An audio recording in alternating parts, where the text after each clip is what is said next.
A 16-year-old girl walks into a biker clubhouse holding a dead man's ring. She doesn't know it yet. Nobody told her the sheriff who wore that ring vanished 3 weeks ago. No body, no goodbye, no explanation. But Gideon Voss knows. The moment he sees the engraved family crest inside the silver band, something behind his eyes goes cold and still. The way a man looks when he's already calculating who needs to hurt and who needs to hide.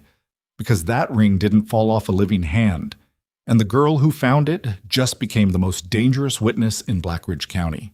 Now someone is coming for her, and the only thing standing between a frightened teenager and a shallow grave is a broken biker who hasn't slept through the night in 14 years.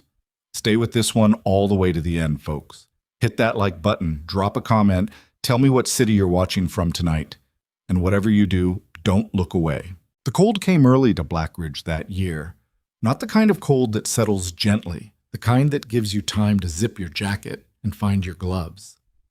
This was the other kind, the kind that arrives overnight like something angry, something personal, crawling down from the mountains with fog so thick you couldn't see a stop sign from 20 feet. The kind that makes old men check their locks twice and stray dogs disappear from the streets entirely. By October, the town already looked abandoned. Half the storefronts on Main Street had been dark for years. The diner changed hands again, third time in 18 months, and the new owner kept the hours short because nobody came in after sundown anyway.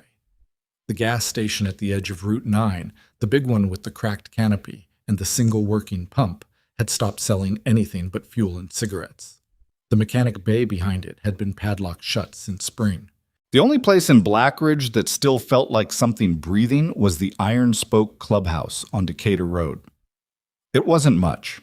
A converted warehouse with cinder block walls, a flat roof patched with tar, and a row of Harleys parked diagonal against the gravel. Inside, the main room smelled like engine oil and burnt coffee and old leather. Fluorescent lights buzzed overhead, half of them flickering, the other half dead. A long wooden table ran down the center where men ate meals they didn't have to pay for.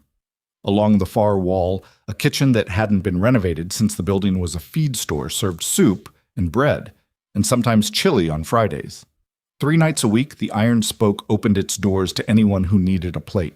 No questions, no paperwork, no judgment. You walked in hungry, you sat down, you ate. That was the deal. The bikers who ran the place didn't smile much, didn't explain themselves, and didn't ask where you came from. They just cooked and served and cleaned up after, and when the last person left, they locked the door and sat in the dark drinking coffee until the silence felt bearable again. Gideon Voss was always the last one sitting. He was 53 years old with hands that looked like they'd been assembled from leftover parts. Knuckles too wide, fingers bent at wrong angles, a burn scar across the back of his left hand that he never talked about. His face carried the architecture of a man who had once been handsome in a sharp, dangerous way, but had since been rearranged by time and damage into something harder. Gray streaked through his dark hair. A jagged line ran from his right temple down past his ear, where a piece of shrapnel had tried to take his life 26 years ago, in a desert he still couldn't name without his hands shaking. He didn't sleep well. Hadn't in years. Most nights he sat at the end of the long table with a ceramic mug that said "World's Best Grandpa." It wasn't his, someone had left it behind, and drank black coffee until his chest ached and the first gray light crept through the windows. Sometimes he read. Sometimes he stared at nothing. Sometimes he disassembled a carburetor just to give his hands something to do besides remember. The other writers understood. They didn't push. In a place like the Iron Spoke, every man carried something he couldn't put down, and the unspoken rule was simple. You don't reach into another man's darkness unless he asks you to. That Tuesday night, the cold had driven more people through the doors than usual. 14, maybe 15. A couple of older men who lived out of their trucks. A woman with 2 small kids who kept their coats on while they ate. A teenager Gideon hadn't seen before. A girl, maybe 16, sitting alone at the far end of the table with a bowl of soup she hadn't touched. He noticed her the way he noticed everything, without looking directly. a peripheral awareness sharpened by years of surviving situations where the person you didn't notice was the person who killed you. She was thin, not fashion thin, not teenage thin, the kind of thin that meant she hadn't eaten regularly in weeks, maybe longer. Her jacket was too big for her, men's canvas work coat, frayed at the cuffs, the zipper broken so she held it closed with one hand. Her hair was pulled back but coming loose, dark strands falling across a face that was trying very hard to look like it didn't care about anything. Her eyes told a different story. They moved constantly, door, window, door again. The restless scanning of someone who had learned that safety was temporary and exits mattered more than comfort. Gideon had seen that look before, in mirrors, in the faces of men who came back from deployments that officially never happened. In kids who showed up at the clubhouse wearing bruises they claimed came from falling. He poured a second mug of coffee and walked it down to her end of the table without saying anything. Set it in front of her. Black, because he hadn't asked how she took it and wasn't going to. She looked at the mug, looked at him, didn't touch it. "Kitchen's open another 40 minutes, he said. That was all. He walked back to his seat and sat down and didn't look at her again. 20 minutes passed. The woman with the 2 kids left. One of the older men fell asleep in his chair and someone draped a blanket over his shoulders. The fluorescent light above the kitchen sputtered and went dark, leaving that corner in shadow. The girl hadn't moved, but the coffee was gone. Gideon was rinsing mugs in the sink when he heard the boot steps behind him. Light, hesitant, stopping and starting like someone approaching a dog they weren't sure about. He didn't turn around. "You need something." Silence. Then a breath. Then a voice so quiet it barely cleared the sound of the faucet. "I found something." He turned the water off, dried his hands on a rag that smelled like motor oil, turned around slowly, the way you turn when you can feel that the next 30 seconds are about to matter. The girl was standing 4 feet away, her shoulders pulled in tight, her jaw set in a way that was meant to look tough, but mostly looked exhausted. She was holding her right hand out, palm up, fingers curled around something she was gripping so hard her knuckles had gone white. "Behind the gas station," she said. "The one on Route 9. I was—" She stopped, swallowed. "I collect scrap, copper wire mostly. Anything I can sell." Gideon waited. She opened her hand. A ring sat in her palm. Heavy silver, wide band. The kind of ring that belonged to someone who wanted people to see it. The surface was scratched and dull with dirt, but the weight of it was unmistakable. This wasn't costume jewelry. This wasn't something that fell off a drunk's finger outside a bar. Gideon picked it up, held it under the remaining light, turned it slowly, feeling the engraving under his thumb before he saw it. A family crest etched into the inside of the band, a shield with 2 crossed rifles and the initials EM below. Everything in his body went still. He knew this ring. Everyone in Blackridge knew this ring. Sheriff Elias Mercer had worn it every day for the last 20 years. His father had worn it before him. It was the kind of thing a man didn't take off. Not for showers, not for sleep, not for surgery. Mercer used to joke about it at town meetings, spinning it on his finger while he talked, the silver catching the light. 3 weeks ago, Elias Mercer had disappeared. No note, no body, no resignation letter. His cruiser was found parked behind the department building with the keys still in the ignition and the radio on. His house was locked, his dog still inside, his coffee maker set for the next morning. The state police had come and gone. The official line was that Mercer had walked away from his duties, personal reasons, possible mental health episode, investigation ongoing. Nobody in Blackridge believed it, but nobody could prove otherwise. And now a 16-year-old girl with no last name and no home was standing in his kitchen holding the only piece of Elias Mercer that had surfaced since the night he vanished. Gideon looked at the ring, looked at the girl, looked at the ring again. Where exactly behind the gas station?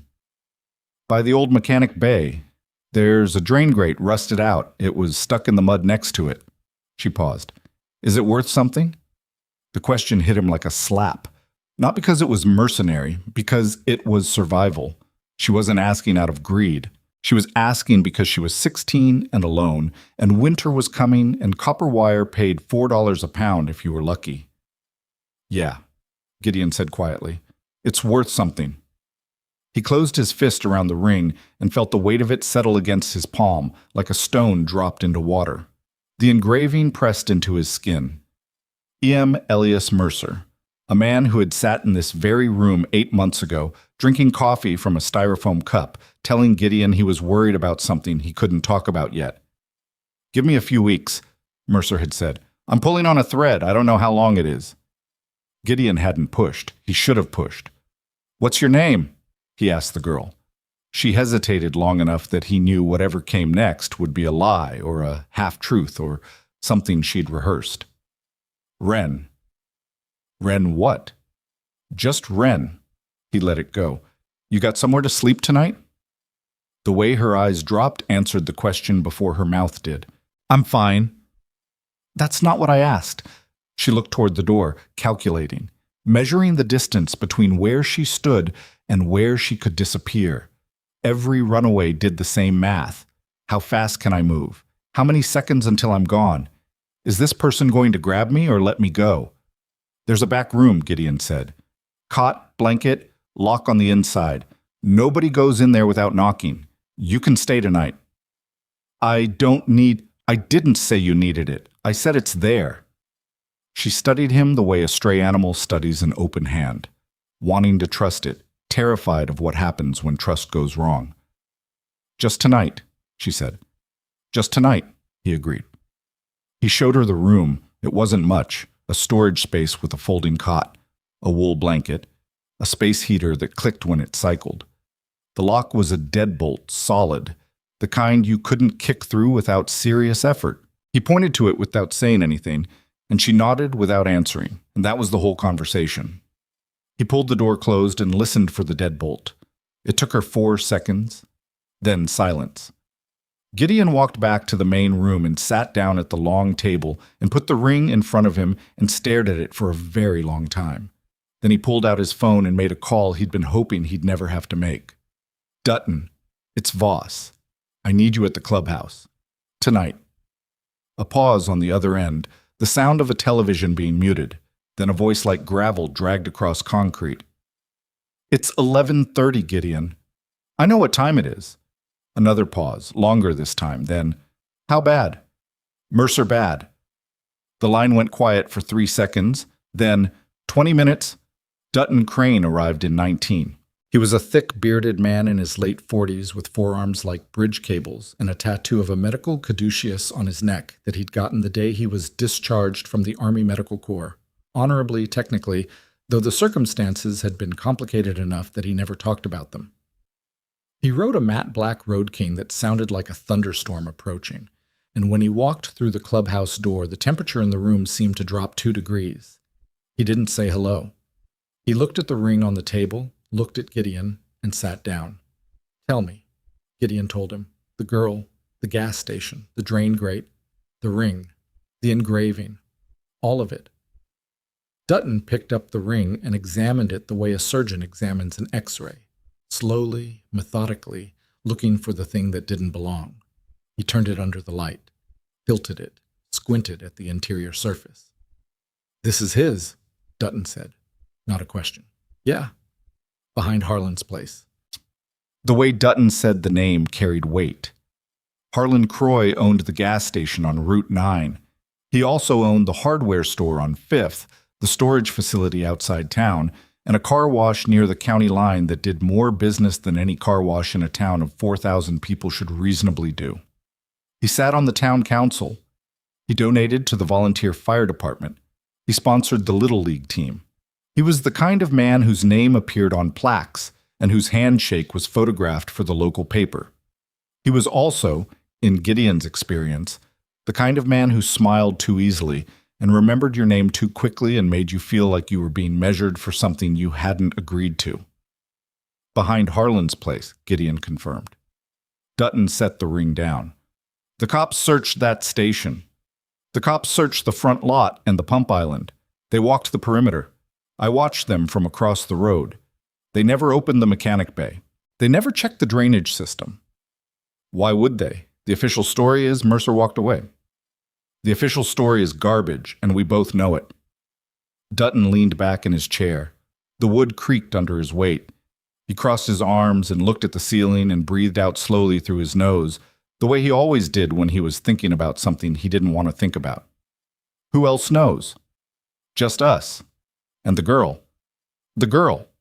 Dutton's eyes came down from the ceiling. Who is she?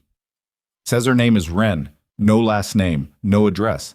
She's collecting scrap metal to survive. She's a minor. I'm aware. If someone finds out she's here, I'm aware of that too. Dutton rubbed his face with both hands, the gesture of a man who understood that every road forward led through something ugly. You can't keep her here, Gideon. Someone reports a runaway minor in a biker clubhouse, and we're the story, not Mercer. I'm not putting her back on the street, and I'm damn sure not calling the department. Not when someone in that department might be the reason Mercer's ring ended up in a drainage ditch instead of on his hand. The silence that followed was the kind that fills a room the way water fills a basement, slowly, completely, with nowhere left to stand. Dutton looked at the ring again. What are you thinking? I'm thinking Elias told me 8 months ago he was pulling on a thread. I'm thinking 3 weeks ago the thread pulled back. And I'm thinking whoever cut that thread didn't expect a 16-year-old girl to go digging through their drain grate looking for copper wire. So what do we do? Gideon picked up the ring and put it in his jacket pocket. The weight of it settled against his chest like a second heartbeat. Tomorrow morning we go look at that gas station, quietly, before anyone knows we're interested. And the girl? The girl stays here. She stays safe. She stays invisible. Dutton nodded slowly. Then he stood up, and the chair groaned with relief. He walked to the door, stopped, and turned back. Gideon. Yeah. If this is what I think it is, if someone in that department put Mercer in the ground, this isn't a favor. This is a war. I know. You ready for that? Gideon didn't answer right away. He looked at the door to the back room where a girl who weighed maybe 100 pounds was sleeping behind a deadbolt because she had nowhere else in the world to go. He thought about Elias Mercer sitting in that same room 8 months ago, spinning his ring on his finger, saying, I'm pulling on a thread. No, Gideon said, but she found the ring, and the ring found us, and that's how it works. Dutton stared at him for a long moment. Then he walked out into the cold without another word. The Harley started with a roar that shook the windows, and then the sound faded down Decatur Road until there was nothing left but the wind and the hum of the space heater through the wall. Gideon sat alone in the dark. He pressed his thumb against the engraving inside the ring and closed his eyes and tried to remember the last thing Elias Mercer had said to him. The very last thing. The night he'd sat in this room and finished his coffee and stood up and put on his hat. If something happens to me, Gideon, don't trust the badge. Trust the people who don't need one. At the time, it had sounded like paranoia, the kind of thing a stressed man says when he's been working too hard and sleeping too little. Now it sounded like a last will. Gideon opened his eyes. The clubhouse was empty and silent and cold. The coffee in his mug had gone tepid. Outside, the wind pushed against the walls like something trying to get in. He didn't sleep that night, not a single minute. By dawn, the fog had thickened into something you could almost chew. Gideon was standing outside the clubhouse with a thermos of coffee and his leather jacket zipped to the throat when Dutton rolled up on the Road King, followed by 2 more bikes. Kel Brannigan on a stripped-down Sportster, and Mace Doherty on a fat boy so old it should have been in a museum. Both men were iron-spoke veterans. Both had served. Both knew how to move quietly and ask questions later. Nobody spoke. They drank coffee from the thermos lid, passing it back and forth, breath rising in the gray light like smoke signals nobody could read. Route 9, Gideon said. We park on the access road behind the tree line. Nobody sees the bikes. They rode in formation, the engines held low, cutting through the fog like 4 dark shapes that could have been anything. Shadows, animals. The kind of things you see at the edge of your vision and convince yourself weren't real. The gas station sat at the intersection of Route 9 and an unnamed county road that led nowhere useful. In daylight, it looked worse than it did at night. The canopy over the pumps was rusted through in patches. The convenience store windows were covered with faded advertisements for cigarette brands that didn't exist anymore. A hand-painted sign said Harlan's full service, but the only service available was a single pump that accepted cash and a vending machine that had been broken for months. They parked behind a stand of bare oaks on the access road and approached on foot. The mechanic bay was around back, a flat-roofed addition with a roll-up door padlocked from outside and a personnel door on the side with a keypad lock. Gideon studied the padlock. New. The door, the building, the canopy, everything else was 10, 15 years past maintenance. But the padlock was shiny and clean, the kind you buy from a security supply company, not a hardware store. "That's a Medico," Kel said quietly. "Somebody paid for that." "Somebody's protecting something," Dutton said. Gideon walked to the drain grate Wren had described. It was set into a concrete apron behind the mechanic bay, a heavy iron grid designed to handle runoff from the service bays. Rust had eaten through 2 of the crossbars, leaving gaps wide enough for a hand to reach through. The mud around it was disturbed. Footprints, but small ones. Wren's. He crouched and looked through the grate. Below, a drainage channel ran under the building, disappearing into darkness. The smell that came up was wet concrete and something else, something chemical, like cleaning solvent, the kind of smell you use to erase other smells. "Gideon." Mace's voice, low and tense. Gideon stood and turned. Mace was pointing at the ground near the personnel door, tire tracks in the soft earth, fresh, deep, made by something heavier than a passenger car. They led around the side of the building and disappeared onto the paved road. "Those are commercial treads," Mace said. "Box truck or panel van. Recent." "How recent?" "Couple days, maybe less. Rain hasn't hit them yet." Gideon looked at the locked mechanic bay, looked at the drain grate, looked at the tire tracks. 3 pieces of a puzzle he couldn't see yet, but the shape of it was forming in his gut the way bad weather forms on the horizon. You can't name it yet, but you know it's coming. "We need to get inside that bay," he said. "Not today," Dutton said. "Not in daylight, and not without knowing who's watching." He was right. Gideon knew he was right. The gas station sat at a crossroads with sight lines in 4 directions. Anyone driving past would see 4 men standing behind a locked building, and in a town where everyone knew everyone's business, that story would travel faster than they could ride. "Tonight," Gideon said. "Tonight," Dutton agreed. They walked back to the bikes in silence. Gideon's hand was in his pocket, his fingers wrapped around the sheriff's ring, the engraving pressing into his skin like a message in code. As they mounted up, Kel leaned over and said something that none of them wanted to hear, but all of them had been thinking. "If Mercer found something big enough to get himself killed, and we go looking for the same thing, what makes us think we end up any different?" Gideon pulled his gloves on, kicked the engine to life, felt the Harley shudder underneath him like a living thing waking from a nightmare. "Because Mercer went alone," he said. "We don't."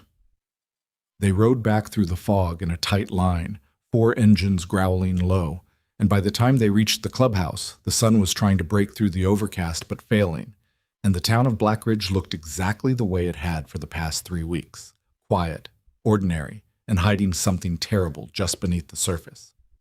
Wren was awake when Gideon came through the door. She was sitting at the long table with her hands wrapped around a mug of coffee she'd made herself, and she looked up at him with an expression that was equal parts defiance and fear, the face of someone who had already decided she was about to be told to leave. "You hungry?" Gideon asked. She blinked. Whatever she'd been expecting, that wasn't it. "There's eggs in the kitchen. Bread's in the box on the counter."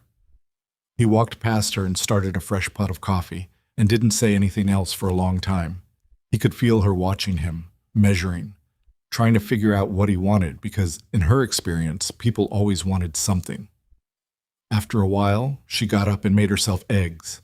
She ate standing at the counter with her back against the wall, the way someone eats when they've learned that sitting down with your back exposed is a luxury you can't afford. Gideon waited until she was done. "The ring you found," he said. "It belonged to a man named Elias Mercer. He was the sheriff here."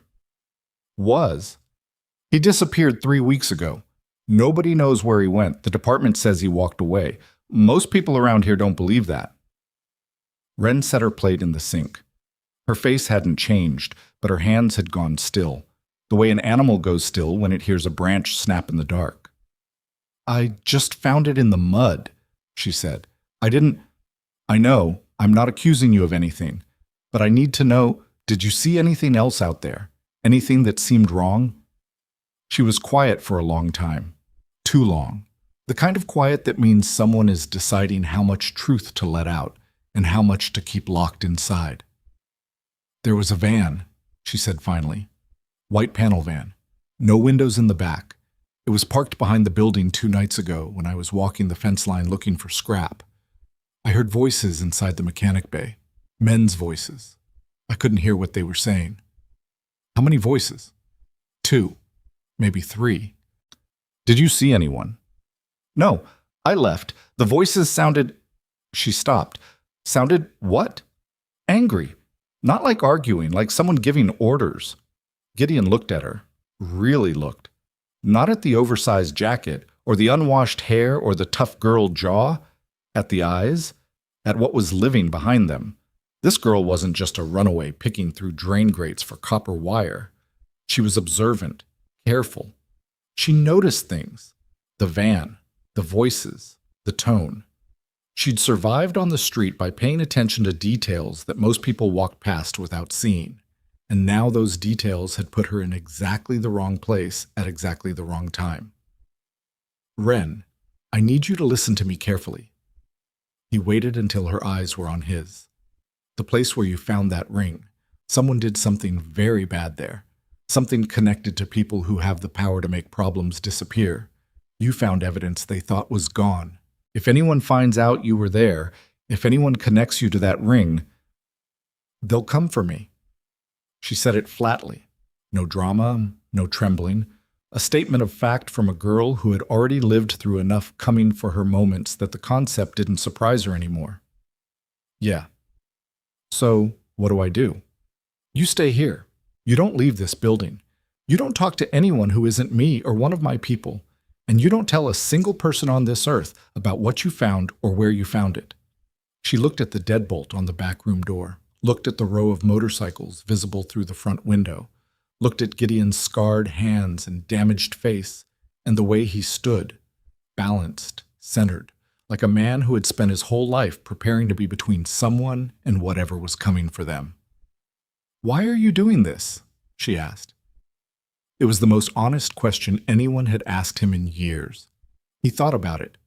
He owed her an honest answer. Because a man I respected asked me to do the right thing if something happened to him. And because you walked into my kitchen instead of someone else's. And because I'm tired of watching people disappear in this town while everybody pretends they didn't notice. Wren held his gaze for 3 full seconds. Then she nodded once, walked back to the room, and closed the door. The deadbolt turned. Gideon stood in the kitchen with cold coffee in his hand and the weight of a dead man's ring in his pocket and the sound of the wind outside pushing against the walls like a question he couldn't answer yet. His phone buzzed. A text from Dutton. Problem. Deputy Shale was at the gas station 30 minutes after we left. Parked in the exact spot we were standing, stayed 15 minutes. Made a phone call. Left. Gideon read the message twice, then a third time. Deputy Cole Shale, second in command at the Blackridge County Sheriff's Department. The man who had taken over day-to-day operations after Mercer disappeared. The man who had publicly told the press that Mercer's vanishing was a personal matter and that the department had no reason to suspect foul play. The man who, apparently, had shown up at the gas station within 30 minutes of 4 bikers walking the same ground. Either it was coincidence, or someone was watching. And in Gideon's experience, coincidence was just the word people used when they didn't want to say the truth out loud. He deleted the text, put the phone in his pocket, walked to the window and looked out at the empty road, the gray sky, the fog still clinging to the tree line like something that refused to leave. Somewhere in that town, behind a locked door, or a smiling face, or a badge pinned to a pressed uniform, someone knew exactly what had happened to Elias Mercer. Someone knew where the body was. Someone had cleaned the evidence and locked the building and filed the reports and gone home and eaten dinner and slept through the night while a dead man's ring lay in the mud 40 feet from where he'd taken his last breath. And now a girl who collected scrap metal for survival money had picked up that ring and carried it through the door of a biker clubhouse and placed it in the hands of a man who couldn't look away from what it meant. Gideon pressed his forehead against the cold glass. Tomorrow night, they would go back to that gas station. They would get inside that mechanic bay. And whatever they found, whatever was hidden behind that Medico padlock and those fresh tire tracks and those angry voices in the dark, there would be no coming back from it. He knew that. Felt it in the marrow. But Elias Mercer's ring was in his pocket, and a girl was sleeping behind a deadbolt because she had nowhere else in the world, and the fog kept pressing against the windows like it was trying to tell him something. He stayed at the window until the light failed completely, and the darkness swallowed the road, and the only sound left was the low mechanical ticking of the space heater through the wall and his own breathing, steady, deliberate, the breathing of a man who knows that by this time tomorrow everything will be different. And then his phone buzzed again. Unknown number. No name. No contact. Just a message, 4 words long, glowing on the screen in the dark clubhouse like a lit fuse. Return the ring. Tonight. Gideon didn't move for 11 seconds. He counted them. An old habit from a life he'd tried to leave behind. When the explosion hits, you count. You count because counting means you're still alive. And if you're still alive, you can still act. 11 seconds of staring at 4 words on a cracked phone screen, while the space heater ticked through the wall and the wind scraped against the windows like fingernails on a coffin lid. Return the ring. Tonight. He screenshot the message. Then he turned the phone off completely. Not sleep mode, not airplane mode. Off. Because whoever sent that text had his number. And if they had his number, they might have more than that. He walked to the front door and checked the deadbolt. Walked to the side entrance and checked it too. Pulled the blinds on every window until the clubhouse was sealed in darkness. Nothing visible from outside except the thin line of light bleeding under the back room door where Wren was still awake. Then he sat down at the long table and put the phone in front of him and the ring next to it and tried to think clearly, which was difficult because clear thinking requires calm, and calm requires safety. And there was no safety left in this building, not anymore. Not since 4 words had turned his phone into a weapon pointed at his chest. Someone knew, not suspected, not guessed, knew he had the ring, knew it tonight within hours of the girl handing it to him. Which meant one of 3 things. Someone had seen Wren find it, someone had seen her bring it here, or someone inside this building had talked. The third option made his stomach tighten in a way that had nothing to do with the cold coffee sitting in his gut. He called Dutton on the landline.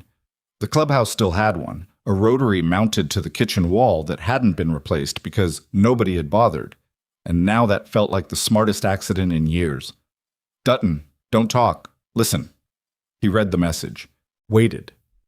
The silence on Dutton's end lasted long enough to tell Gideon everything he needed to know about how bad this was. I'll be there in 10. Bring Kel. Leave Mace. Why leave Mace? Because only 4 people knew about that ring before tonight. You, me, Kel, and Mace, and I need to narrow that number. The pause that followed was heavy enough to crack the floor. Gideon, Mace has been with us since Kandahar. I know where Mace has been. I also know that someone sent me a text 30 minutes after we left that gas station, and Deputy Shale showed up in our footprints before the mud dried. 4 people knew. I need to sit across from each of them and look at their face when I tell them what happened, starting with the 2 I trust most. Dutton breathed out. 10 minutes. They arrived in 8. Kel came through the door first, his lean frame wound tight, eyes already scanning the room the way a man does when he's been trained to enter spaces expecting contact. Dutton followed. Slower.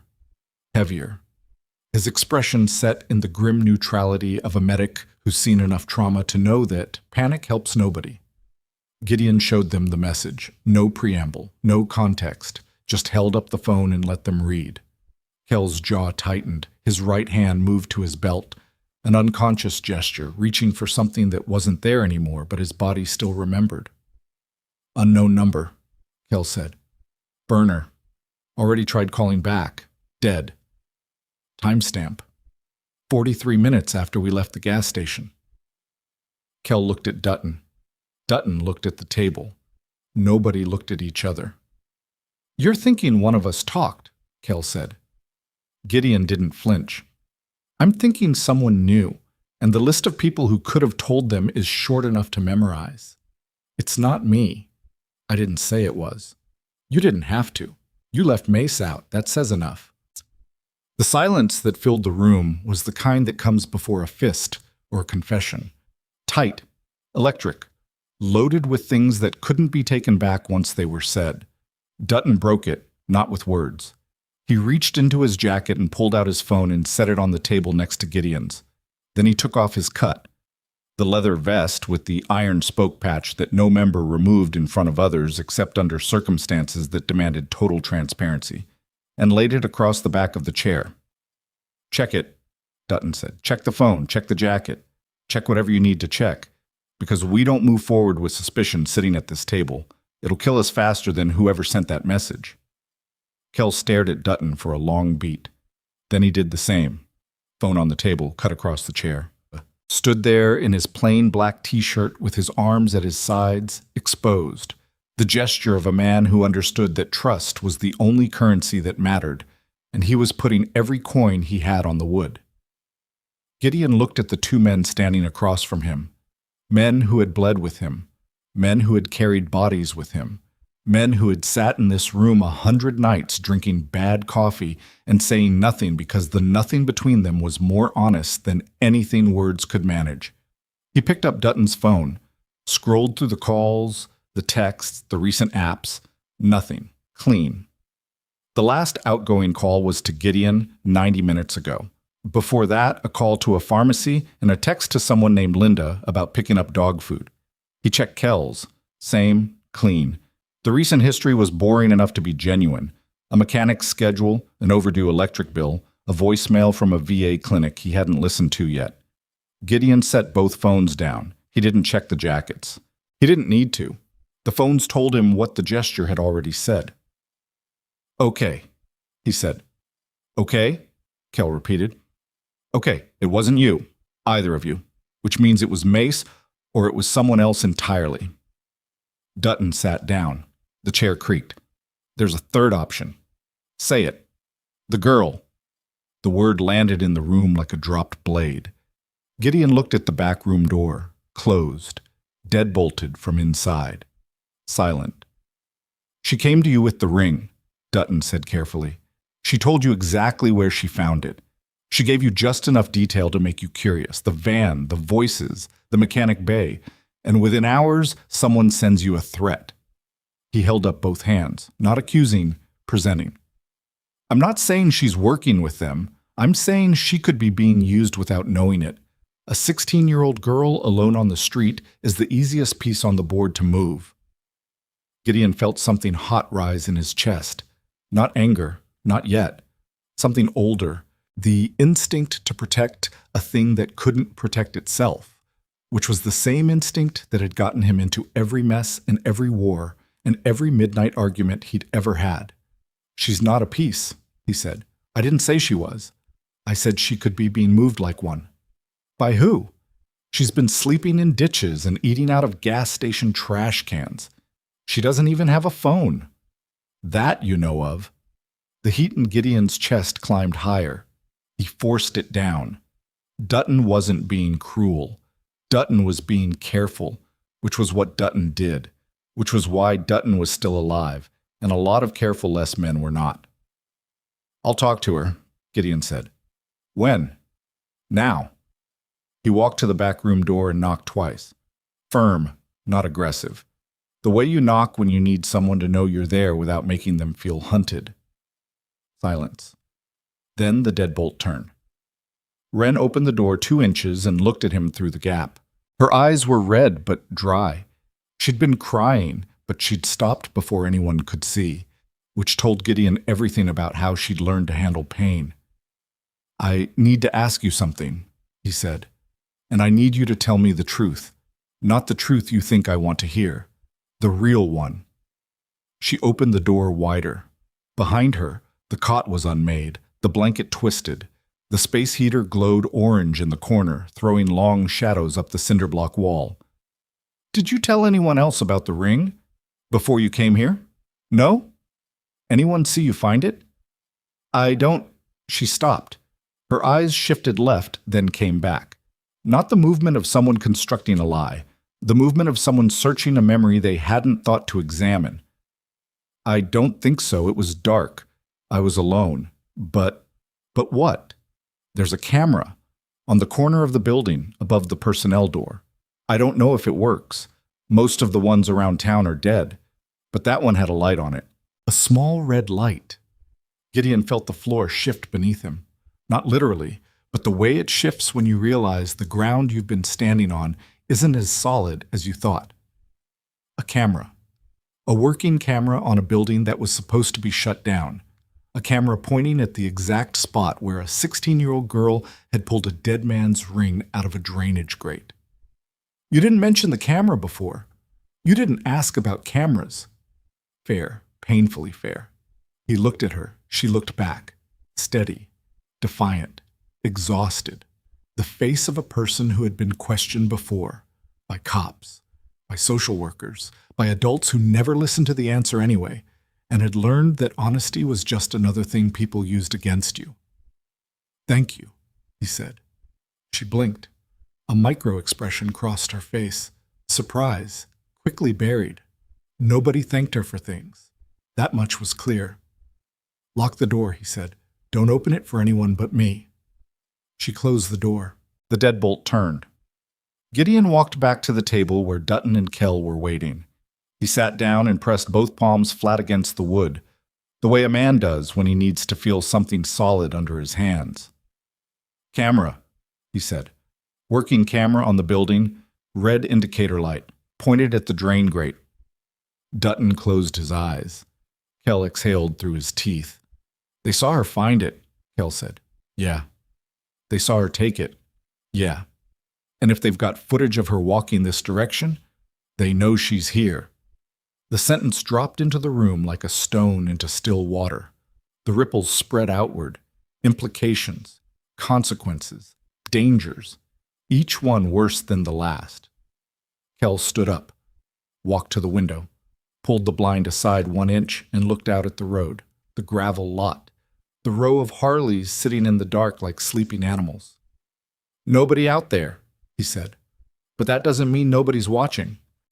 "They won't come here tonight," Dutton said. "Not to a clubhouse with 4 bikes parked outside. Whatever they're planning, it's not a direct assault. These are people who disappeared a sheriff without leaving a fingerprint. They don't come at you loud, they come at you sideways." "Meaning what?" "Meaning tomorrow morning, someone files a report, anonymous tip. Minor female seen entering a building known to be occupied by motorcycle club members. Child services shows up, police show up. They pull the girl out, they search the building, they find the ring, and suddenly we're not investigators. We're suspects. Kidnapping. Harboring a runaway. Evidence tampering. They bury us in paperwork and process while the real evidence disappears behind that Madeko lock." The precision of Dutton's prediction was sickening because it was exactly right. Gideon could see it unfolding like a script, the kind of script written by people who understood that the most effective weapon wasn't a gun, but a phone call to the right office. "So we move tonight," Gideon said. "Move where?" "The gas station. That mechanic bay. Whatever's behind that lock, we get to it before they clean it out. They know we're looking, which means they're already planning to sanitize. The camera footage, the drain grate, the van, all of it disappears by sunrise if we don't get there first." Kell turned from the window. "That's breaking and entering. That's looking for a murdered sheriff. The law won't see it that way. The law is the problem, Kell. Deputy Shale showed up in our footprints within 30 minutes. He's not investigating. He's cleaning." Kell's jaw worked. A muscle jumped near his ear. He was wrestling with something. Not fear. Gideon knew Kell well enough to know fear wasn't in his vocabulary. But principle. The line between what was right and what was legal. which in Kel's world had always been the same line until tonight. If we go in there, Kel said, and we're wrong, if it's nothing, if the ring fell off Mercer's hand 6 months ago and the camera's a coincidence, and the text was some crackhead with a stolen phone, we lose everything. The clubhouse, the meals, the families who depend on us, everything. And if we're right, and we do nothing, a girl dies and a sheriff stays buried, and the people who did it keep buying plaques and sponsoring Little League teams and shaking hands at the Harvest Festival until they're old and comfortable and dead. The two men stared at each other across the table. Between them, the sheriff's ring sat on the scarred wood, catching the weak light from the remaining fluorescent tube overhead. Dutton spoke without looking up. "I'm in." Kel held the stare for 3 more seconds. Then he picked up his cut, shrugged it on, and zipped his jacket to his chin. "I'm in. But we do this smart. No noise, no trace, in and out like smoke." Gideon nodded. "Wren stays here, dead-bolted. We leave one phone, the landline, in case she needs to call." "What about Mace?" Dutton asked. The question hung in the air like exhaust in a closed garage. "Not tonight. If I'm wrong about him, I'll apologize later. But tonight the circle stays small." It was the hardest thing he'd said all night. Mace Doherty had carried Gideon out of a burning vehicle in the Panjshir Valley in 2003, had held pressure on the wound in Gideon's side for 47 minutes until the medevac arrived, had never, in 23 years, given Gideon a single reason to doubt him. But doubt was the only currency Gideon could afford to spend right now. Trust was too expensive. They left the clubhouse at 1:14 a.m. 3 bikes, engines throttled low, headlights off for the first half-mile. The fog had thinned slightly, but the darkness was total. No streetlights on this stretch, no houses, just the road and the trees and the cold pressing against every exposed inch of skin. Gideon led. Dutton rode left flank. Kel covered the rear. The formation was instinctive, a muscle memory written into their bodies by years of moving through places where being seen meant being shot. They parked at the same spot as before, behind the oaks on the access road, and approached the gas station on foot. No flashlights. Gideon carried a small bolt cutter in his inside pocket. Kel had a pry bar wrapped in electrical tape to kill the sound. Dutton carried nothing but his hands, which had performed surgery in field hospitals that didn't officially exist. The gas station sat in the dark like a held breath. The first thing Gideon noticed was the camera. Wren was right. A small security camera mounted at the corner of the mechanic bay, pointed downward toward the drain grate and the personnel door. A red indicator light glowed steadily. Working, recording, watching. Kel saw it too. Without a word, he pulled a black bandana from his pocket and tied it around his face. Dutton and Gideon did the same. Not ideal, but better than a clear facial capture on footage that might end up on a deputy's desk by morning. They moved to the personnel door. The keypad lock glowed faintly green, active, powered, waiting for a code they didn't have. "Bypass," Gideon whispered. Kel examined it, shook his head. "Hardwired. Cutting it triggers an alarm or a log. Either way, someone knows." Gideon looked at the roll-up door. The Medico padlock gleamed in the ambient dark. The bolt cutter he carried wouldn't touch it. Medico locks were hardened steel, designed to resist exactly this kind of approach. "Window," Dutton said. He was pointing to the far side of the building. A narrow window, maybe 18 inches wide, set high in the cinder block wall. It was painted over from the inside, but the frame was old wood, warped by years of weather, and the glazing compound had cracked away from the glass in several spots. Kel used the pry bar. Gentle, slow, working the glass out of the frame one edge at a time, the way a man removes stitches. Patient, precise, no wasted motion. It took 4 minutes. The glass came out in one piece. He set it against the wall, and Gideon boosted himself up and through the opening, his shoulders scraping against the cinder block, his boots swinging in empty air for a moment before he found the floor. The smell hit him first. Cleaning solvent. The same chemical odor he'd caught from the drain grate, but concentrated now, thick, layered over something else. something older and darker that the solvent was trying to erase. Gideon had smelled that smell before, in places where bad things happened to human bodies and someone tried to make the room forget. He pulled a small flashlight from his jacket and clicked it on, keeping the beam low, pointed at the floor. The mechanic bay was large, 4 vehicle bays, all empty. The lifts retracted to ground level. The concrete floor was stained with decades of oil and grease, but in the center of the room a large area had been scrubbed recently. Gideon could see the difference. The old stains were dark and worked into the grain of the concrete, but the central section was lighter, cleaner, the surface rough from chemical treatment. Someone had cleaned this floor, thoroughly, professionally. He moved the flashlight slowly. Along the far wall, a metal shelving unit held cleaning supplies, industrial-grade bleach, hydrogen peroxide concentrate, enzymatic cleaners. Not the kind of products a gas station mechanic bay needed for oil changes and tire rotations. These were the chemicals you bought when you needed organic material to stop existing. Dutton came through the window behind him, landed soft, looked at the floor, looked at the chemicals. His expression didn't change, but his breathing did.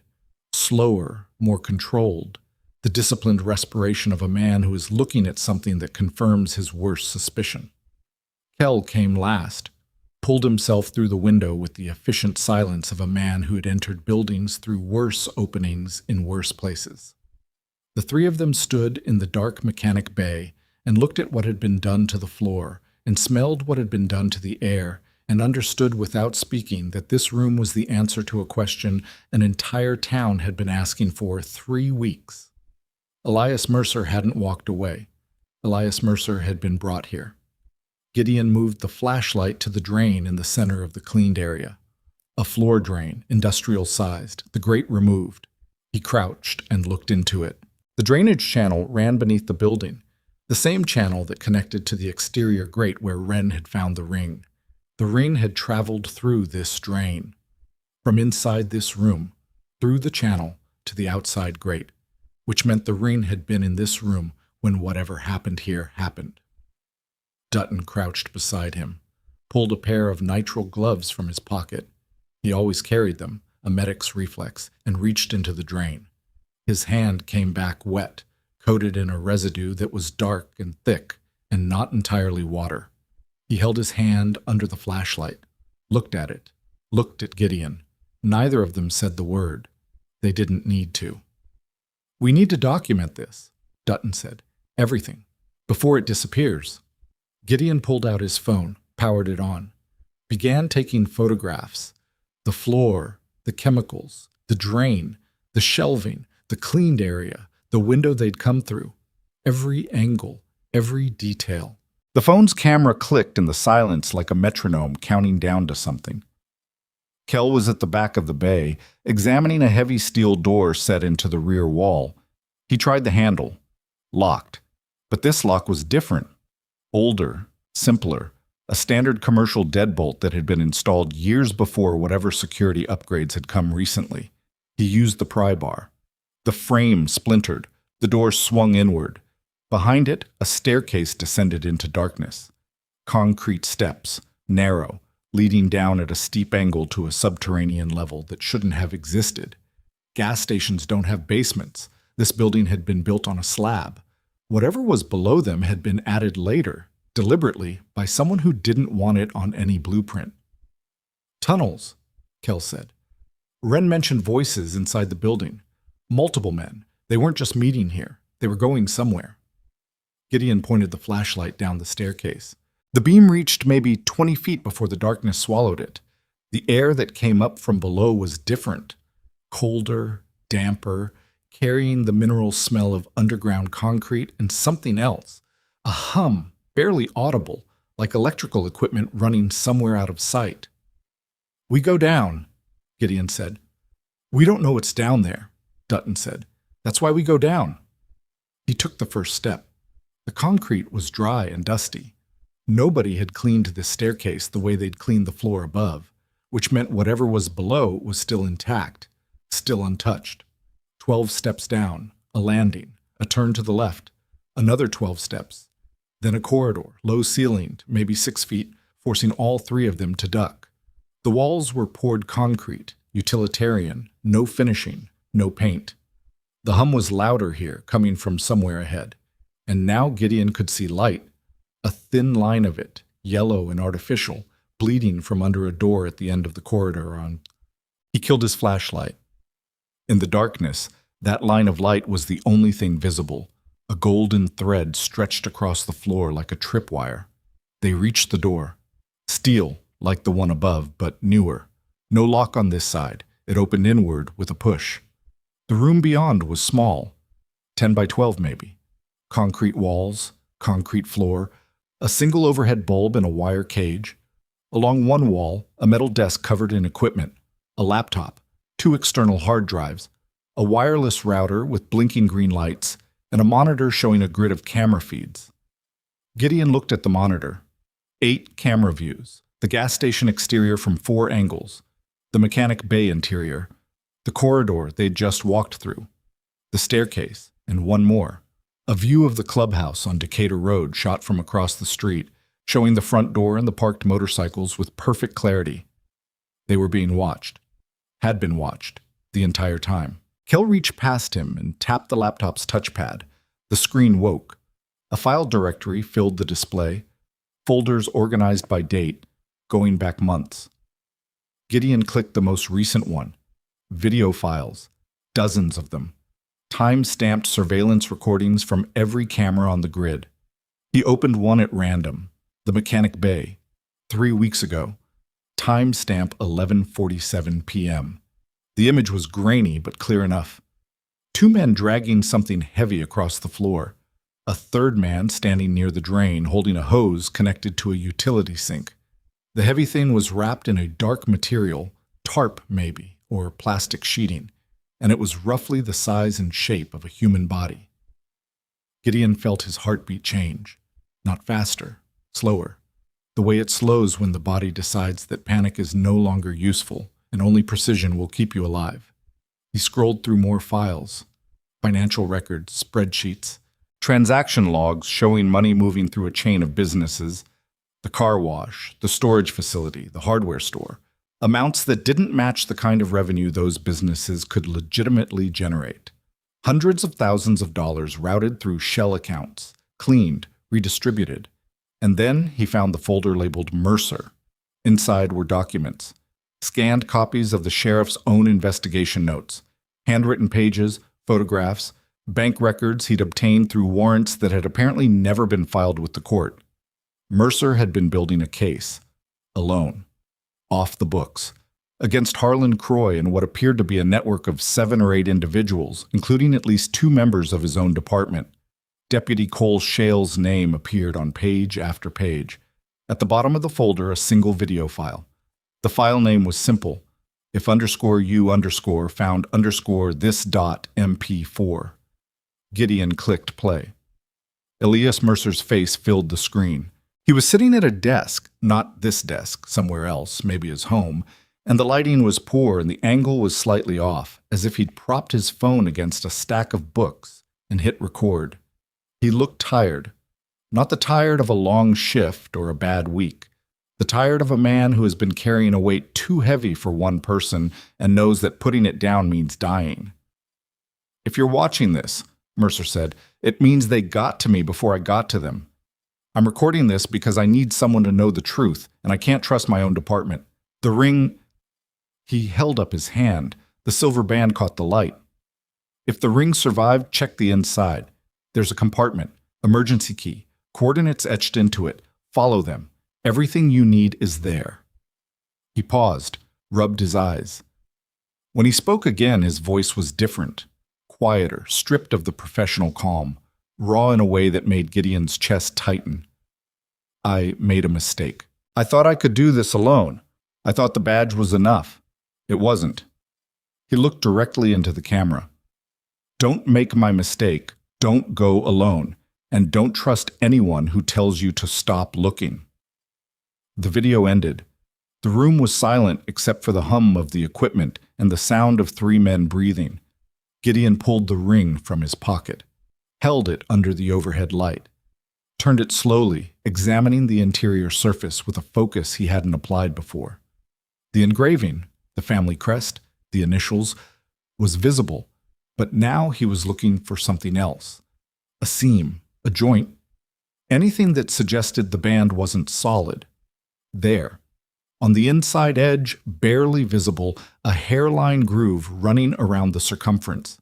He pressed his thumbnail into it and felt a tiny click, and the inner face of the band separated, revealing a shallow, concealed compartment no wider than a fingernail.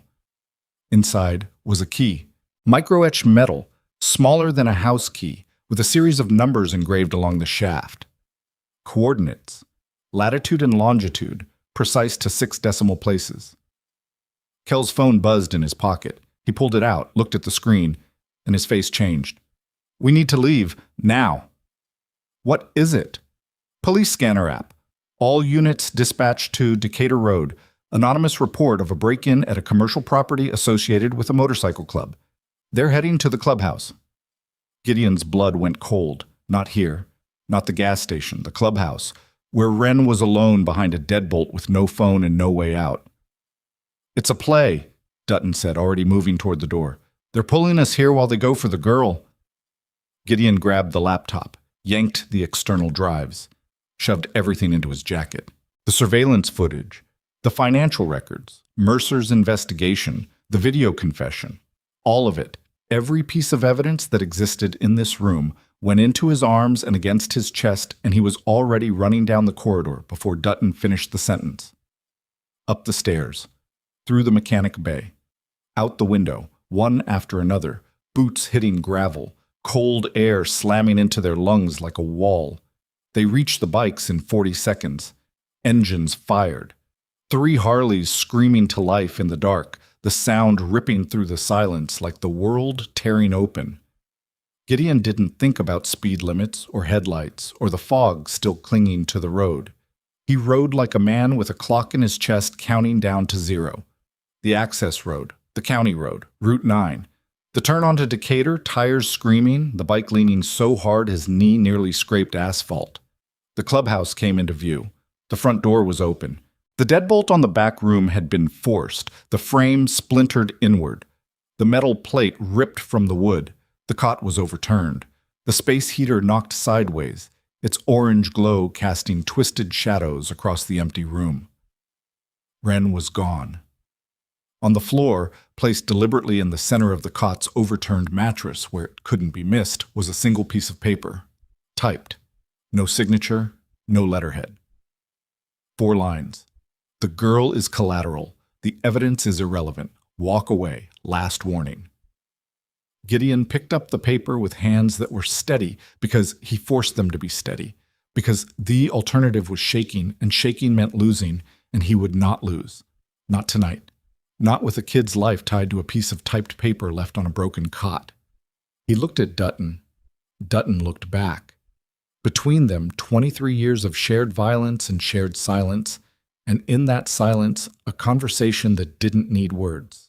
Gideon reached into his pocket and pulled out the micro-etched key from Mercer's ring, held it up between his thumb and forefinger. The coordinates glinted under the bare bulb. "They think we'll stop," he said. "Will we?" Dutton asked. Not challenging. Asking. Genuinely asking, because the answer to that question would determine what happened next, and what happened next would determine whether a 16-year-old girl lived or died. Gideon looked at the splintered doorframe, the overturned cot, the space where a frightened kid had locked herself in and tried to feel safe for one night in a building full of broken men who understood her fear because they carried the same kind. He put the key back in his pocket, picked up the laptop and the hard drives from where he'd set them on the table. Looked at Kel, who was standing in the doorway with his hands at his sides and murder in his eyes. Quiet murder. The kind that doesn't announce itself but arrives with absolute certainty. "No," Gideon said. "We follow the coordinates. We find what Mercer left behind, and then we bring her back." Outside, the first siren wailed in the distance, thin, cold, getting closer. They had minutes, maybe less. Gideon grabbed the ring, the key, the evidence, and walked out the back door into the darkness, and the 3 engines roared to life one more time, and they rode into the Black Mountain Road with no headlights, and no plan and no way back, because the only direction left was forward, and forward meant finding a dead man's last secret before the people who killed him found them first. They rode without headlights for 7 miles. 7 miles of mountain road in total darkness, the asphalt invisible beneath their tires, navigating by memory and instinct and the pale gray outline of the tree line against a sky that had no stars. The cold was brutal at speed, a physical thing, sharp-edged, slicing through leather and denim and skin, until Gideon's hands were numb on the grips and his jaw ached from clenching against the wind. The coordinates from Mercer's Key pointed to a location 11 miles northwest of Blackridge, off a fire road that hadn't been maintained in years. Gideon knew the area vaguely. Old mining country, played out decades ago, dotted with abandoned structures that the forest had been slowly digesting since the last miners packed up and left. Storm shelters, equipment sheds. The kind of places people forgot existed until someone needed a place that didn't exist on any map. Dutton rode left. Kell rode rear. The formation held even in the dark, 3 machines moving as a single organism. The engines kept low enough to avoid carrying sound, but loud enough to feel through the handlebars. That deep mechanical pulse that was the closest thing Gideon had to a heartbeat he trusted. His chest was full of hardware, the laptop pressed against his ribs. The external drive shifted in his inner pocket with every curve. Mercer's ring sat heavy in his left jacket pocket, and the micro-etched key was in his right. And between the two of them, they contained enough evidence to end careers, end lives, and the comfortable fiction that Blackridge was just another quiet town where nothing ever happened. But none of it mattered if Wren was dead. The thought arrived without permission and settled in the front of his skull like a nail. He pushed it down, pushed it sideways, tried to replace it with tactical thinking, distance, terrain, approach vectors, contingencies, but the nail stayed where it was, throbbing with every heartbeat. She had locked the deadbolt. She had done what he told her, and someone had kicked through it like it was paper and taken her while he was underground reading a dead man's diary. He should have left someone with her, should have stayed himself, should have done a dozen things differently. The should-haves multiplied in his head like cracks spreading through glass, and he let them come because fighting them was worse than carrying them. At mile 9, Kell flashed his brake light twice, a signal. Gideon slowed and pulled to the shoulder, gravel crunching under his tires. The other 2 bikes flanked him. Kell pulled alongside and leaned close enough that his voice carried over the idling engines. "Fire road's a 1/4 mile ahead. We need to talk before we go in."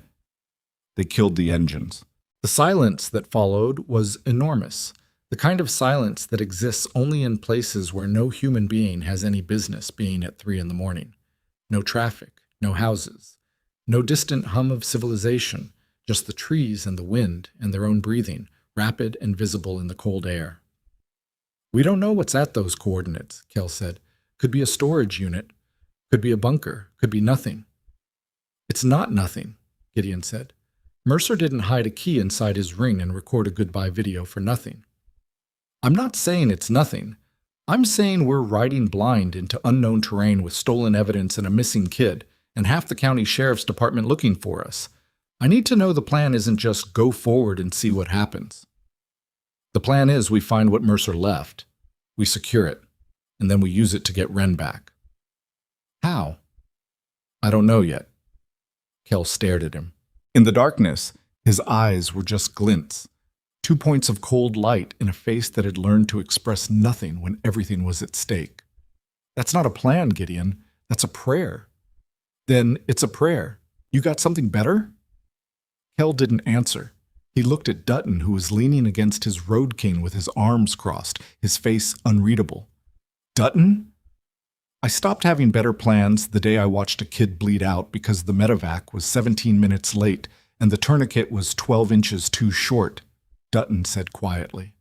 "Sometimes forward is the only direction that exists. This feels like one of those times." Kell exhaled. A long, slow breath that carried something out of him. Reluctance, maybe, or the last fragment of the belief that there was a safe choice available. "Okay," he said. "Forward." They pushed the bikes the last quarter mile to avoid engine noise. The fire road was exactly what Gideon expected. Rutted, overgrown, the kind of path that required commitment because turning around was nearly impossible once you started. Branches scraped against their jackets. Roots jutted from the ground like knuckles. The darkness was so complete that Gideon navigated by feel, his boots testing each step before he put weight on it. The GPS on his phone, powered on just long enough to check the coordinates, then killed again, showed the target location 200 yards ahead. A clearing in the trees where topographic lines suggested a flat area, possibly man-made, possibly an old mining pad. They smelled it before they saw it. Wet concrete, rusted metal, the mineral scent of earth that has been disturbed and resettled, and something else, a faint trace of diesel exhaust, recent enough that the air hadn't finished absorbing it. Someone had been here, recently. Gideon held up a fist. The others stopped. He stood still and listened. The wind moved through the trees with a sound like distant water. An owl called once, then went quiet. Nothing mechanical, nothing human. He moved forward alone. 20 yards. 30. The trees thinned and the ground leveled out, and then he was standing at the edge of a clearing, looking at a structure that had been invisible from 10 feet away. A storm shelter. Old construction. Poured concrete walls. A steel hatch door set at a 45-degree angle into the ground. The kind of shelter built in the 1960s when people still believed that surviving what was coming was a matter of adequate concrete. The hatch was covered with leaves and debris, but the debris had been moved recently. Gideon could see the drag marks where someone had cleared it away and then attempted to replace it. He waved the others forward. They materialized from the tree line like ghosts, silent, moving low, the muscle memory of men who had approached worse buildings in worse darkness with real bullets waiting inside. The hatch had a lock, not a Medeco this time. A simple padlock, old, matching the vintage of the shelter itself. Gideon pulled out Mercer's micro-etched key and held it up. The size was right. The cut was right. He inserted the key, turned it. The lock clicked open with a sound that was almost gentle, almost kind, as if the shelter had been waiting for someone to come. The hatch was heavy. Dutton helped him lift it, and the hinges screamed, a sound that split the silence like a gunshot and sent something small and fast skittering away through the underbrush. They froze, listened. Nothing followed. Below the hatch, a concrete staircase descended into absolute darkness. The air that rose from it was cool and stale and dry, carrying the sealed room smell of a space that hadn't been opened in weeks, maybe longer. Gideon went first. He always went first. Not because he was brave, because he'd stopped caring about what happened to him a long time ago. And men who don't care what happens to them make excellent point men because they move without hesitation into places that would stop anyone else. 12 steps down. A concrete landing. A heavy door, steel, industrial, standing slightly ajar. He pushed it open with his shoulder and stepped through and fumbled along the wall until his fingers found a switch. He flipped it. A fluorescent tube overhead flickered, buzzed, and caught. The room was larger than he expected.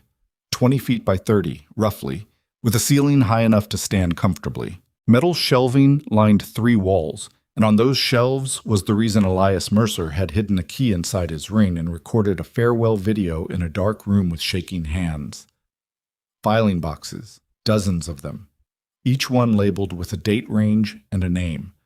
Some names Gideon recognized, some he didn't. Harlan Croy's name appeared on 6 boxes. Deputy Cole Shale's name appeared on 4. There were others. A county commissioner, a state transportation official, a real estate developer whose billboards Gideon had driven past 1,000 times without a second thought. On the metal desk in the center of the room sat a laptop, older than the one in the gas station basement, its screen dark, but its power light pulsing green in sleep mode. Next to it, a portable hard drive. Next to that, a stack of USB drives, each one labeled with a date. And next to those, a handwritten note on lined paper, the handwriting steady and precise. The handwriting of a man who had prepared for this moment with the calm methodology of someone filling out his own death certificate. To whoever finds this, the laptop contains copies of everything: financial records, surveillance footage, witness statements, my personal notes. The USB drives are organized chronologically. Start with the earliest. The story builds. I've also included video depositions from 3 confidential informants whose identities are protected under a code system explained in the file labeled Codex. Do not trust the Blackridge County Sheriff's Department. Do not trust the county DA. Contact the State Attorney General's office directly or reach out to the federal contacts listed in the federal file. I'm sorry I couldn't finish this myself. Ton. Gideon read the note 3 times. Each reading made it worse, not better, because each time the full weight of what Mercer had accomplished alone, the months of surveillance, the careful documentation, the informants recruited and managed without departmental support, became more staggering and more damning. Because Mercer had done this alone, had been forced to do it alone, because the systems designed to help him, his own department, the county DA, the chain of command that existed specifically to support exactly this kind of investigation, had been compromised so thoroughly that the sheriff of an entire county had to hide his evidence in a bunker in the woods and engrave coordinates into the inside of a ring, because he knew that every official channel would lead back to the people he was trying to expose. Dutton was opening boxes, pulling out folders, scanning pages. His face was getting progressively worse, not angrier, not sadder, just harder. The expression setting like concrete as the scope of what they were looking at became clear. Money laundering, he said, but not just cash. They're washing money through construction contracts, road maintenance bids, county procurement, the gas station, the car wash, the storage facility. Those are front-end operations. The real volume is coming through public contracts. Millions. Over years. How many years? Kell asked. Dutton checked the dates on several folders. At least 7. Maybe longer. These go back to... He stopped, pulled a folder out, stared at the first page. What? Gideon said. The storage facility. The one Harlan Croy owns on the east side. According to these records, it was purchased 7 years ago through a shell company called Ridgeline Holdings. He looked up. Ridgeline Holdings was co-founded by 2 people, Harlan Croy and Mace Doherty. The name hit the room like a physical blow. Gideon didn't move, didn't breathe. His body went completely still. Not the stillness of shock, but the deeper, more dangerous stillness of a man whose internal architecture has just been rearranged without warning. Say that again, he said. Dutton turned the folder so Gideon could see it. State Incorporation documents. Ridgeline Holdings, LLC, filed 7 years ago, 2 named members. Harlan Croy, Mace Doherty. The signature at the bottom of the filing was Mace's. Gideon knew that signature. Had seen it on 100 club documents, a dozen VA forms, a military paperwork trail that stretched back 2 decades. The angular M, the compressed D, the way the Y dropped below the line and curled like a fishhook. That's his, Gideon said. His voice sounded wrong to his own ears. Flat, stripped of something essential. Kell had stopped moving. He was standing against the far wall with his arms at his sides, and his face had gone through shock and arrived at something colder on the other side. Mace is in on it, Kell said. We don't know that. The words came out of Gideon's mouth automatically. A reflex, the way you grab a railing when the floor drops out. His name is on the incorporation documents of a shell company used to launder money through a network that murdered a sheriff. What exactly don't we know? Gideon picked up the folder. Read the documents again, page by page, looking for an explanation that didn't exist, a context that would make the signature mean something other than what it obviously meant. There was nothing. The documents were clean, notarized, filed with the state. Mace Doherty was a co-owner of a company that had purchased property used as infrastructure for a criminal operation that had been running for the better part of a decade. And Mace had been at the gas station that morning, had stood in the same gravel, looked at the same drain grate, heard Gideon talk about the ring and the girl, and the plan to come back at night. And Gideon had left him out of the nighttime operation, not because he knew the truth, but because he'd felt something. An instinct. A wrong note in the chord that he couldn't identify but couldn't ignore. The instinct had been right, and being right about it was the worst thing that had happened to him in a very long time. The text message, Dutton said, "Return the ring, tonight." Mace had the number. Mace had the timeline. Mace knew we'd found the ring and where we'd found it. And Deputy Shale showed up at the gas station 30 minutes after we left, Kell added, because Mace told him. And the raid on the clubhouse.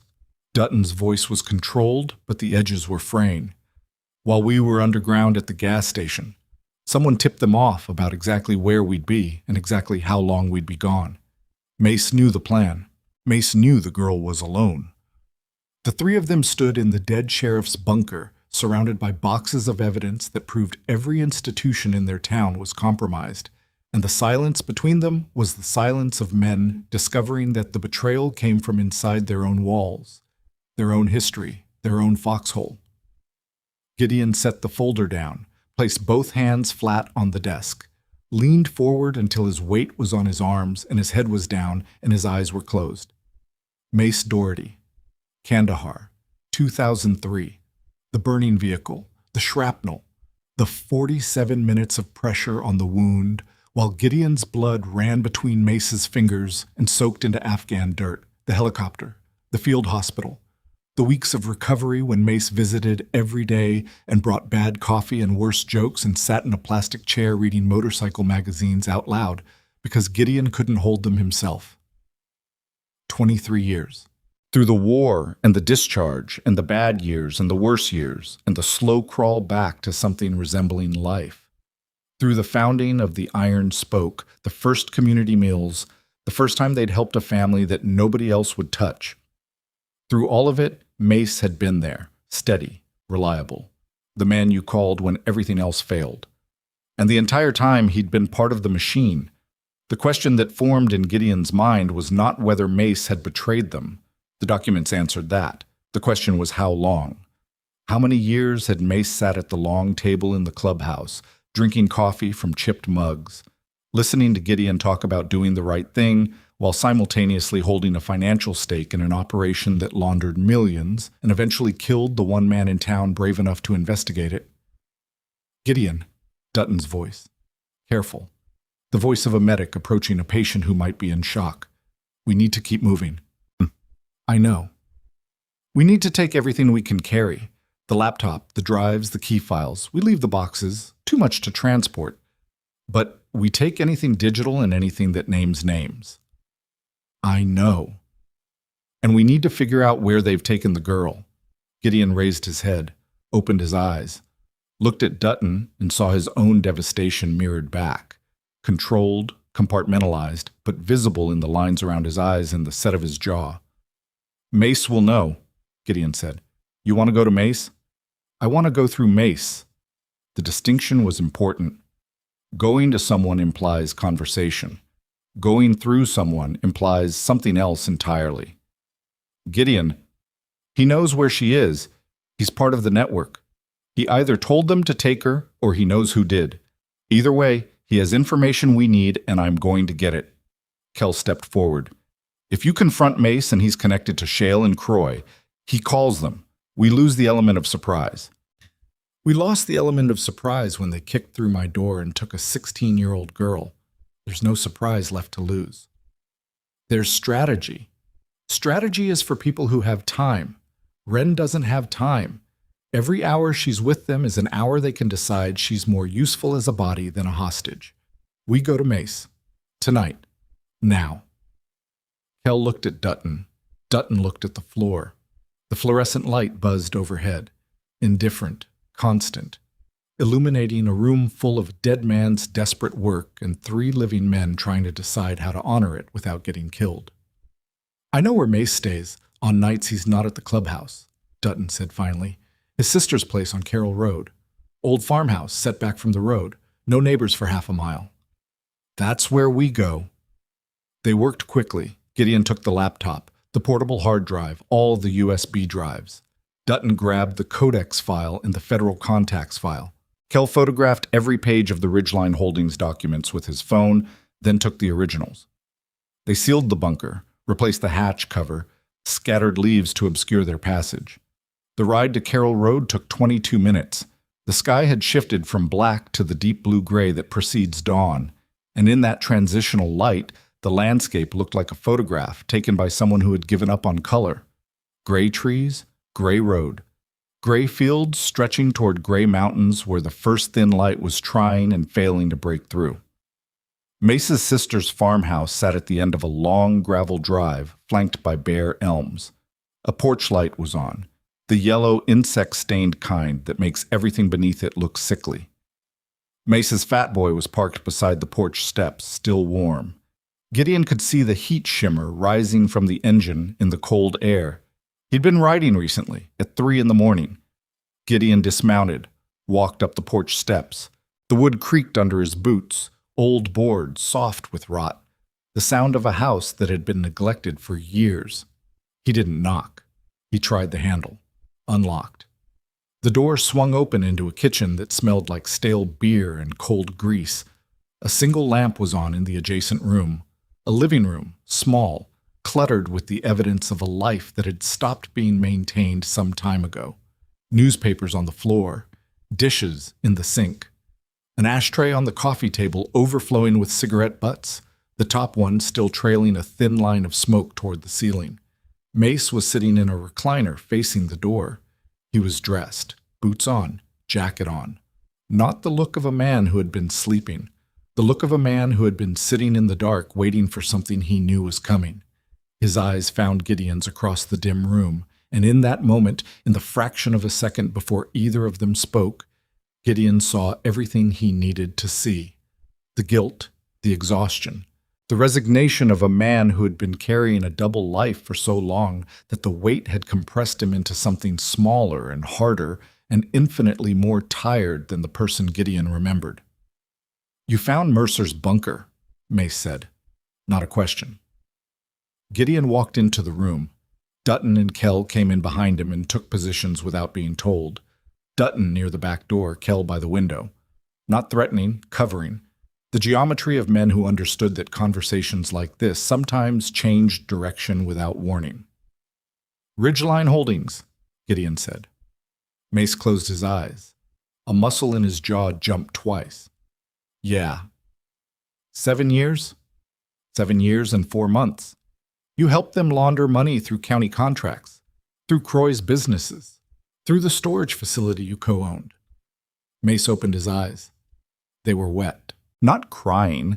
Gideon had never seen Mace cry, not in Kandahar, not in the field hospital, not at the funeral of a 19-year-old corporal who'd stepped on an IED 2 days before his tour ended, but wet, like something inside him was leaking through the cracks. "I didn't know what it was at first," Mace said. His voice was steady but hollow, a voice coming from a very long way away. "Croy approached me after I got back. I was broke. VA benefits were delayed. I was sleeping in my truck. He offered me a partnership, legitimate, he said, real estate, storage units. I signed because I was desperate and stupid, and I thought a man who sponsored Little League teams was a man you could trust."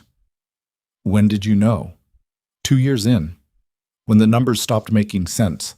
When the deposits were 3 times what the units were generating. When Croy told me not to ask questions and I was too deep to walk away. "You could have walked away." "To where? With what?" "They had my signature on everything. I was a co-owner. I was legally culpable from day one. Walking away meant prison. Staying meant—" He stopped. Swallowed. Staying meant watching and keeping quiet and hating myself a little more every morning. "Did you know about Mercer?" The question hung in the room like smoke. Mace looked at the floor, looked at the wall, looked at the overflowing ashtray as if the answer might be hidden among the butts. "I knew he was investigating. Croy told me, told all of us, said it would be handled." "Handled?" That's the word he used. "And you didn't warn him." You didn't warn him, Mace. You sat in our clubhouse and drank coffee and listened to me talk about Mercer disappearing, and you knew. You knew what handled meant, and you said nothing. The silence that followed was not empty. It was filled with the sound of something breaking. Not furniture, not glass, but the invisible structure that holds men together when everything else fails. The trust, the bond, the thing built in foxholes and hospitals and long nights of shared silence that was supposed to be unbreakable because it was forged in the worst fire two human beings can walk through together. Mace's hands were shaking. He pressed them flat against the arms of the recliner, the same gesture Gideon had made in the bunker, the instinct to find something solid when the ground disappears. "I was afraid," Mace said. "Not of prison, not of Croy, of you, of sitting across from you and watching you look at me the way you're looking at me right now." Gideon felt something move in his chest. Not forgiveness, he was very far from forgiveness, but recognition. The recognition that fear is the most human thing there is, and that good men do terrible things when fear has had 7 years to work its way into their bones. He pushed it aside. There was no room for recognition tonight. There was only Ren. "Where is the girl?" Mace blinked. "What girl?" "Don't." Gideon's voice dropped to a register that Dutton and Kell had only heard twice before. Once in Kandahar, when a checkpoint guard tried to redirect their convoy into an ambush, and once in a bar in Reno when a man 3 times Ren's age had been dragging a teenager toward the parking lot. Don't pretend you don't know what I'm talking about. They took her from the clubhouse tonight, kicked through the door, left a note. Where is she? Mace's face changed. The guilt and exhaustion were still there, but something else surfaced beneath them. Confusion. Genuine, visible, unrehearsed confusion. I don't know about any girl. You told Croy about the ring. You told Shale about the gas station. They raided the clubhouse while we were underground. They took her. I told Croy about the ring, yes. I told him you'd found it. I told him because he called me and asked me what happened at the gas station, and I didn't know how to lie about it because I've never been able to lie to anyone except you. His voice cracked on the last word. But I don't know anything about a girl being taken. I don't know where they'd take someone. That's not my part of it. I was money, paperwork. I wasn't what? Wasn't involved enough? You were involved enough to help them build the machine that killed Elias Mercer. You don't get to draw a line now and say the ugly parts are on the other side of it. Mace flinched. It was small, a tightening of the muscles around his eyes, a micro-retreat of the head. But it was real, and Gideon saw it, and he hated that seeing it made him feel something other than rage. Carroll Road, Dutton said from his position by the back door. When Croy calls you, where does he call from? Home? Office? Somewhere else? Mace turned to Dutton. The shift in interrogator seemed to loosen something. Answering Dutton was easier than answering Gideon, because Dutton's voice carried clinical detachment instead of betrayal. Different places. But when it's urgent, when things are moving fast, he uses the storage facility, Building C. There's an office in the back that's not on the floor plan, soundproofed, separate phone line. He calls it the clean room. Is that where he'd take someone? Mace hesitated, then nodded slowly. If he needed someone off the grid, yeah, Building C. It's isolated. The back half of the facility is fenced separately. Private security cameras. How many men? 2, sometimes 3. Private contractors, not local. Croy brings them in from the city. Armed? Always. Gideon looked at Dutton. Dutton looked at Kell. The conversation happened in silence, the language of men who have planned operations under worse conditions with less information and higher stakes. We need more people, Kell said. 3 of us against armed contractors in a secured facility. 4. Mace's voice, quiet, rough. Everyone turned. He was standing now out of the recliner, his hands still trembling, but his shoulders set in the posture Gideon recognized from 23 years of watching this man prepare to do something difficult. 4 of you. I'll take you in. I know the codes. I know the layout. I know where the cameras are and where they aren't. You think we trust you now? Kell said. No heat, just a question. No. I think you need me. And I think I owe a debt that I can't pay with words. I owe it with my body, between them and that girl. That's where I belong. That's the only place I've got left. Gideon stared at the man who had saved his life in a burning vehicle and then betrayed everything that life had been built on. The man who had carried him and lied to him and loved him and failed him in equal measure simultaneously for 7 years. He didn't forgive him. Forgiveness would come later, or it wouldn't come at all, and either outcome was acceptable because Gideon had learned a long time ago that you don't need to forgive a man to fight beside him. You just need to know which direction he's pointing, and right now Mace Doherty was pointing at Building C of a storage facility where a 16-year-old girl was being held by armed men behind a fence, and that was enough. "You go first," Gideon said. "You open the doors. You disarm the cameras. And if at any point I think you're leading us into something, if I see your hand move toward a phone, if I hear a word come out of your mouth that I don't like, I will put you on the ground and leave you there. Are we clear?" "Clear." "Then let's go get her." They moved toward the door. Dawn was breaking, a thin, cold, reluctant dawn, the light seeping through the clouds like something that didn't want to see what was about to happen. Gideon's phone buzzed in his pocket. He pulled it out. A new message. Not the unknown number this time. A number he recognized. Deputy Cole Shale's personal cell. The one he used for town council business. The one listed on the department's public website. No effort to hide. No burner. No anonymity. Shale wanted him to know exactly who was talking. The message contained a photograph. Wren, sitting in a metal chair, hands zip-tied behind her back, her face bruised on the left side, her eyes open and looking directly at the camera with an expression that was not fear. It was fury. Pure, undiluted, 16-year-old fury. The kind that comes from a life that has taught you that being afraid is a luxury and anger is the only thing that keeps you breathing. Below the photograph, 2 lines of text. Sunrise. Storage facility. Come alone or she stops being useful. Gideon looked at the photograph for 5 seconds, memorized it, the bruise, the zip ties, the fury in her eyes. Every detail locked into a place in his memory that nothing could reach and nothing could erase.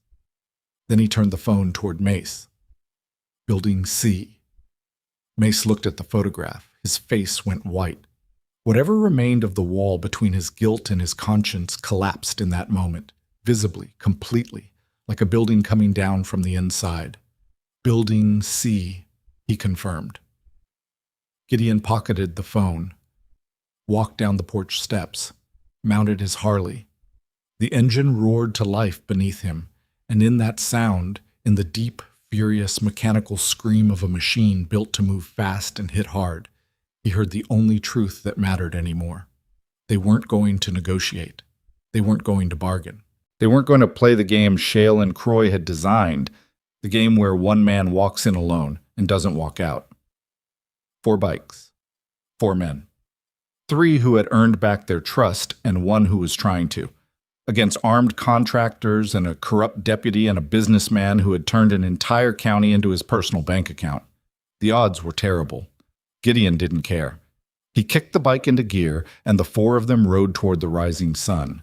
And the sun looked like a wound opening in the sky, red and raw and impossible to close. The storage facility sat on 12 acres of flat ground east of Blackridge, surrounded by chain-link fence topped with razor wire that caught the first light of dawn like a row of broken teeth. 6 long buildings arranged in parallel rows, corrugated steel walls, flat roofs, the kind of architecture designed for function and nothing else. Buildings A through E, labeled in fading paint on the end walls. A gravel access road ran between them, wide enough for trucks, ending at a secondary gate that separated the rear section, buildings D and E, from the rest of the property. Building C sat in the middle. From the road, it looked identical to the others, but Mace had spent the last 10 minutes describing what made it different. His voice low and rapid, the voice of a man trying to empty himself of everything he knew before his courage ran out. The front half is standard units, padlocked, tenants with rental agreements. Normal? The back half is walled off internally.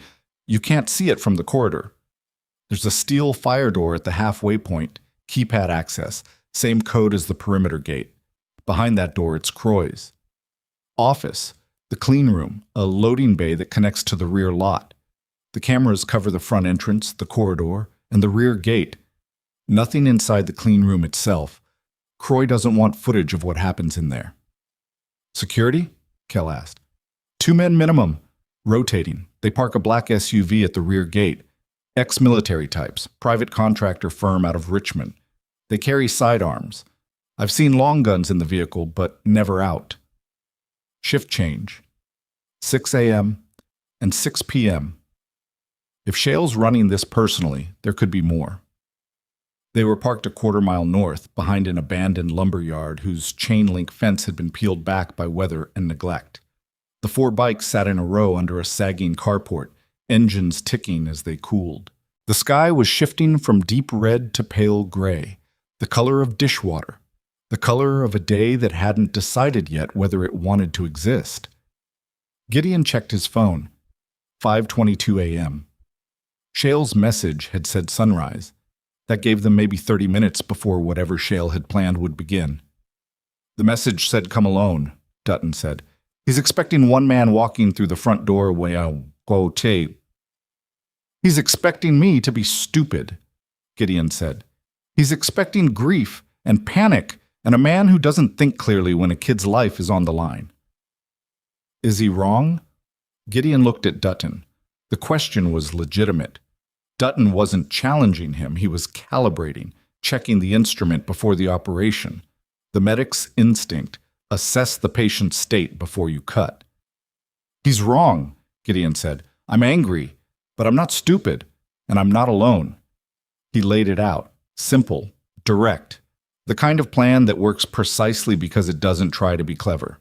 Gideon walks in through the front, alone, visible, exactly what Shale expects. He carries nothing except the sheriff's ring, the thing they want, the thing they've been willing to kill for. He gives them what they're looking at while 3 men come in from behind. Mace takes the rear gate. He has the codes. He disables the camera on the loading bay. He opens the door. Kell enters through the loading bay. Fast, quiet, straight to the clean room corridor. Dutton covers the secondary exit, the fire door between the front and back halves of the building. Nobody leaves through that door without going through him. "What about the contractors?" Kell asked. "Mace handles them." Every head turned to Mace. He was standing slightly apart from the other 3, the physical distance a mirror of something larger. His face was gray in the dawn light. He hadn't spoken in several minutes, and the silence around him had the quality of a man standing on a ledge. Still, focused, aware of the drop. "How?" Kell asked. "I know them," Mace said. "Briggs and Yun.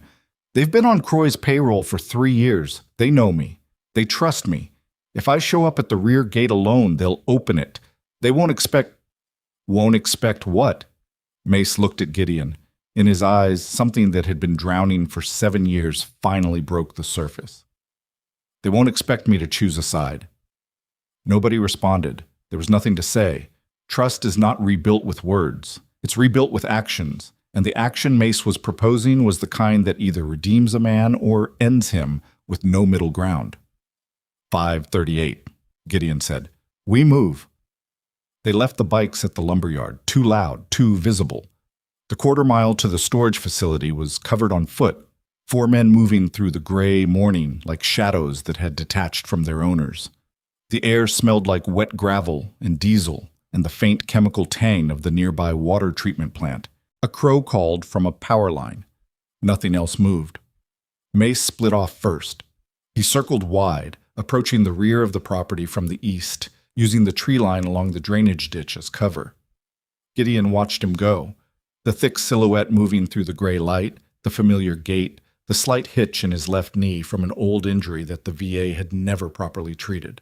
For a moment, Gideon saw the man who had carried him out of a burning vehicle, and the weight of that memory was almost unbearable. Then Mace was gone, absorbed into the landscape, and Gideon turned toward the front gate. Kell moved south, paralleling the fence, heading for the point where the rear lot met the loading bay. Dutton positioned himself near the east wall of Building C, out of the camera's angle. close to the fire door that separated the two halves of the structure. Gideon walked alone down the gravel access road. The front gate was open, not unlocked. Open. Swung wide, the chain that normally secured it hanging loose, an invitation. Shale wanted him to come in. Shale wanted this to be easy. Easy was never good. He walked through the gate. The gravel crunched under his boots, loud in the morning stillness, each step announcing his presence like a drumbeat. Building C was straight ahead, its roll-up doors closed, its entrance a single personnel door with a keypad that Gideon didn't need because the door was propped open with a cinder block. "Come in. Sit down. Let's talk about the ring." He pushed the door open with his fingertips and stepped inside. The front corridor of Building C was exactly what a storage facility corridor should be. Long, narrow, fluorescent lit, lined with numbered roll-up doors on both sides. The floor was polished concrete that reflected the overhead lights in long streaks. The air was cool and carried the institutional smell of climate-controlled storage. No personality, no life, just maintained temperature and silence. Gideon walked. His boots echoed. The sound bounced off the metal doors and came back to him distorted, multiplied, as if he were being followed by versions of himself he couldn't see. The fire door was at the midpoint of the building.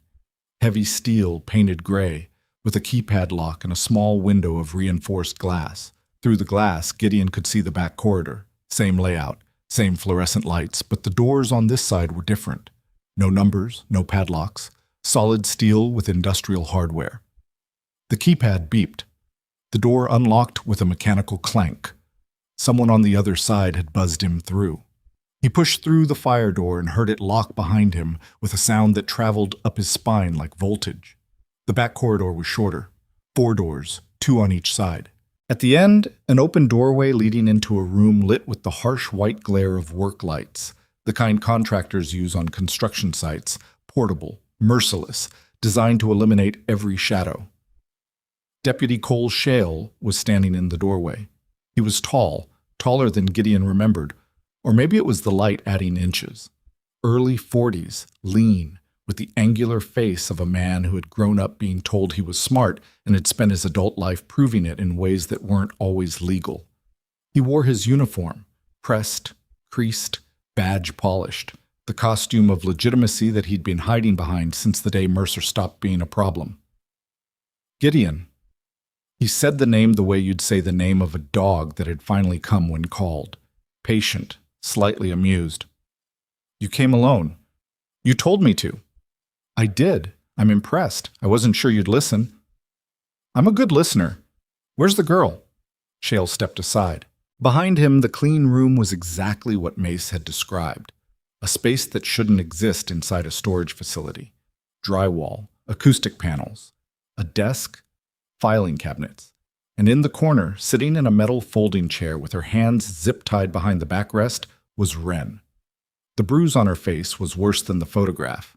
It had spread from her cheekbone to the corner of her eye, a dark purple bloom that made the rest of her skin look paper white. Her hair was loose, hanging in her face, and through the strands, Gideon could see her eyes, awake, alert, tracking his movements the way she tracked everything. The way a person who has survived by paying attention never stops paying attention even when paying attention is all they have left. She didn't speak, didn't call out, didn't cry. She looked at Gideon and held his gaze, and in that look was something that hit him harder than the bruise, harder than the zip ties, harder than the locked door behind him. She wasn't surprised. She had expected to be taken, had expected to be hit, had expected that the brief moment of safety behind a deadbolt in a biker's back room was temporary because everything in her life had been temporary, and trusting otherwise was a mistake she had stopped making years ago. That look broke something inside Gideon that he hadn't known was still intact. "The ring," Shale said. "Put it on the desk." Gideon reached into his pocket, pulled out the ring, held it up.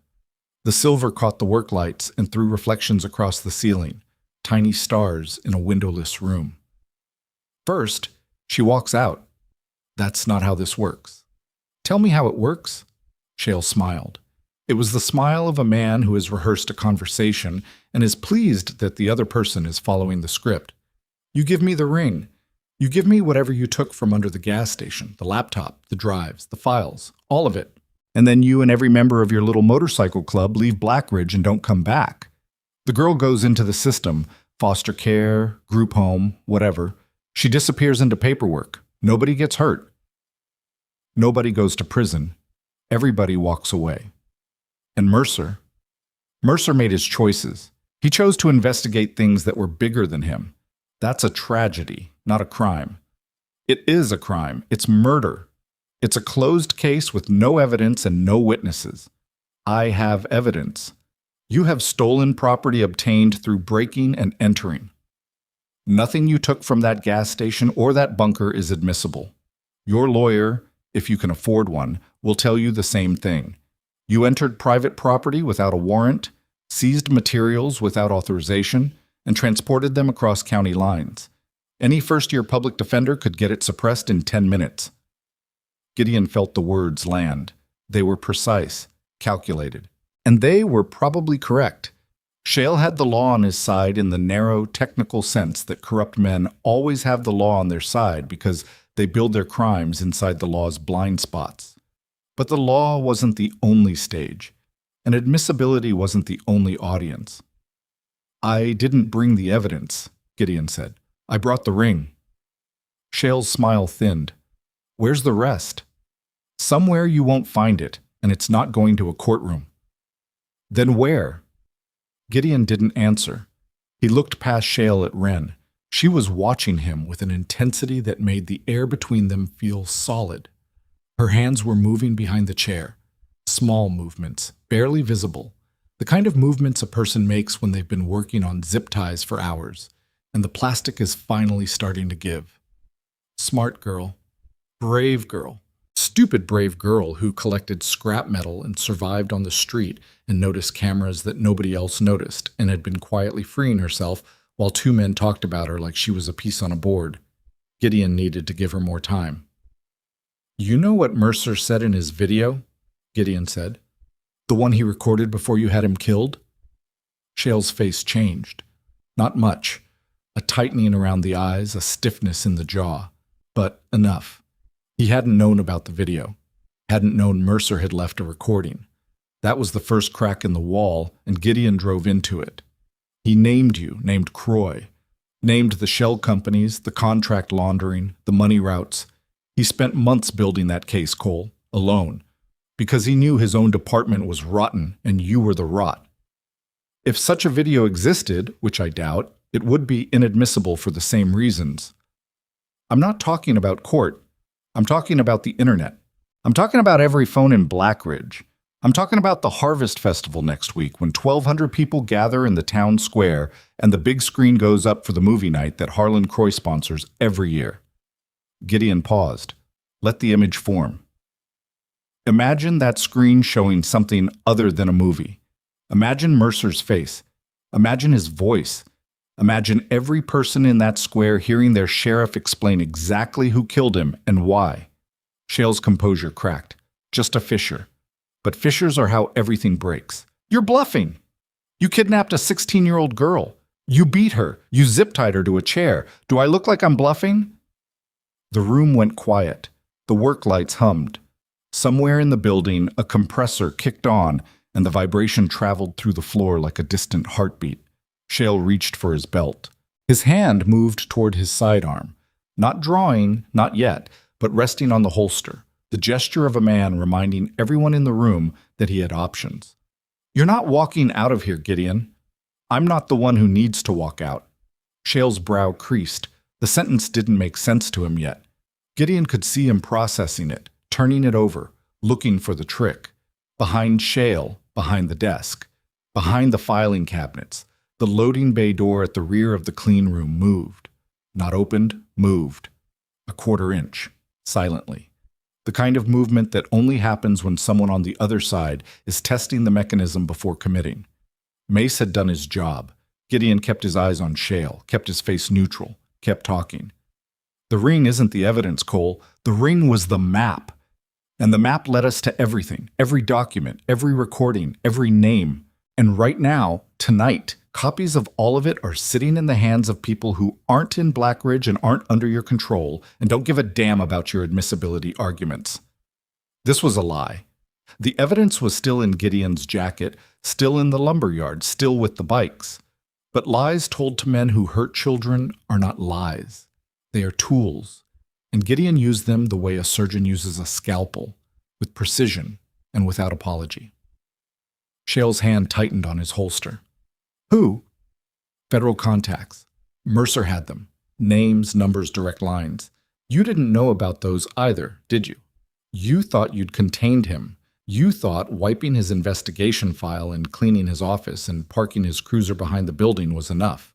But Mercer was smarter than you, smarter than Croy, smarter than everyone in this room, including me. Those contacts don't have jurisdiction. They don't need jurisdiction.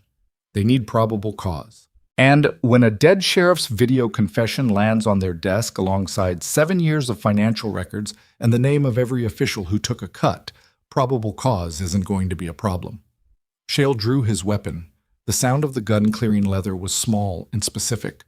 A whisper of friction, a click of mechanical engagement, and it changed everything in the room the way a single match changes a room full of gasoline. He pointed it at Gideon. Center mass. The stance was correct. Feet apart, weight balanced, the posture of a man who had been trained and who had practiced and who was not shaking even slightly. Sit down, Shale said. No. I said sit down. And I said no. Shoot me if you want.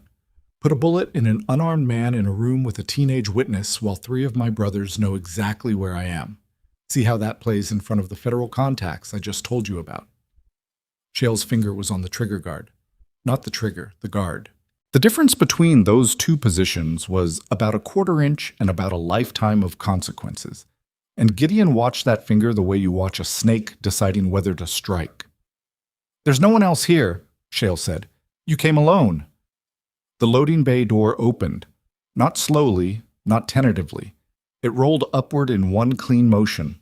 The mechanism engaged from outside, flooding the rear of the clean room with gray morning light and cold air, and the silhouette of Kel Brannigan standing in the opening with a tire iron in his right hand and nothing on his face that resembled mercy.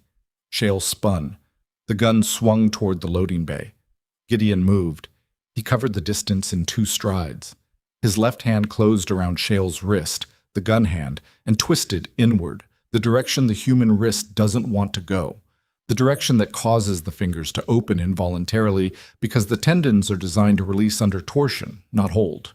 The gun clattered to the concrete floor, and Gideon kicked it sideways, and it spun across the room and disappeared under the desk.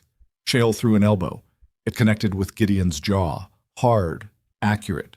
The blow of a man who knew how to fight and was scared enough to fight well. Gideon tasted copper.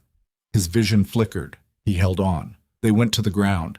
Shale was younger, faster, more recently trained. Gideon was heavier, angrier, and had spent 26 years learning that the man who wins a fight isn't the man who hits hardest, but the man who refuses to let go. He got an arm around Shale's neck, not a choke, a hold controlling the head, which controls the body, which controls the fight. Shale thrashed, drove his heel into Gideon's shin, clawed at the arm around his throat. Gideon held. His shoulders screamed. His ribs ached where the elbow had landed. Blood from his split lip dripped onto Shale's collar, dark spots on pressed khaki. Kel was across the room in 3 steps. He grabbed Shale's legs and pinned them. The thrashing stopped, not because Shale wanted it to, but because of the physics of being restrained by 2 men with combined weight of over 400 pounds doesn't leave room for resistance. Zip ties, Gideon said through his teeth. His belt. Kel pulled Shale's own cuffs from his duty belt and locked them around his wrists with a sound that was mechanical and final and deeply satisfying. Gideon released the hold, rolled sideways, lay on the concrete for 3 seconds, breathing, tasting blood, feeling his heartbeat in his jaw where the elbow had landed. Then he got up. Wren was standing. The zip tie that had bound her hands was on the floor in 2 pieces.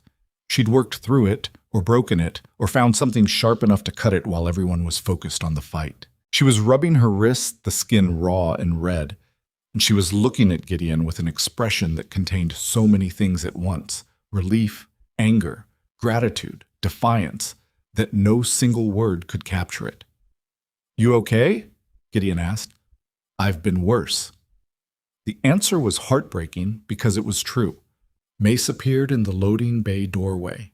Behind him, visible in the morning light, two men were sitting on the gravel with their hands behind their heads. Briggs and Yun, the contractors, disarmed and compliant. Mace's knuckles were split on his right hand. He didn't explain, and nobody asked. Dutton came through the fire door from the front corridor, moving fast.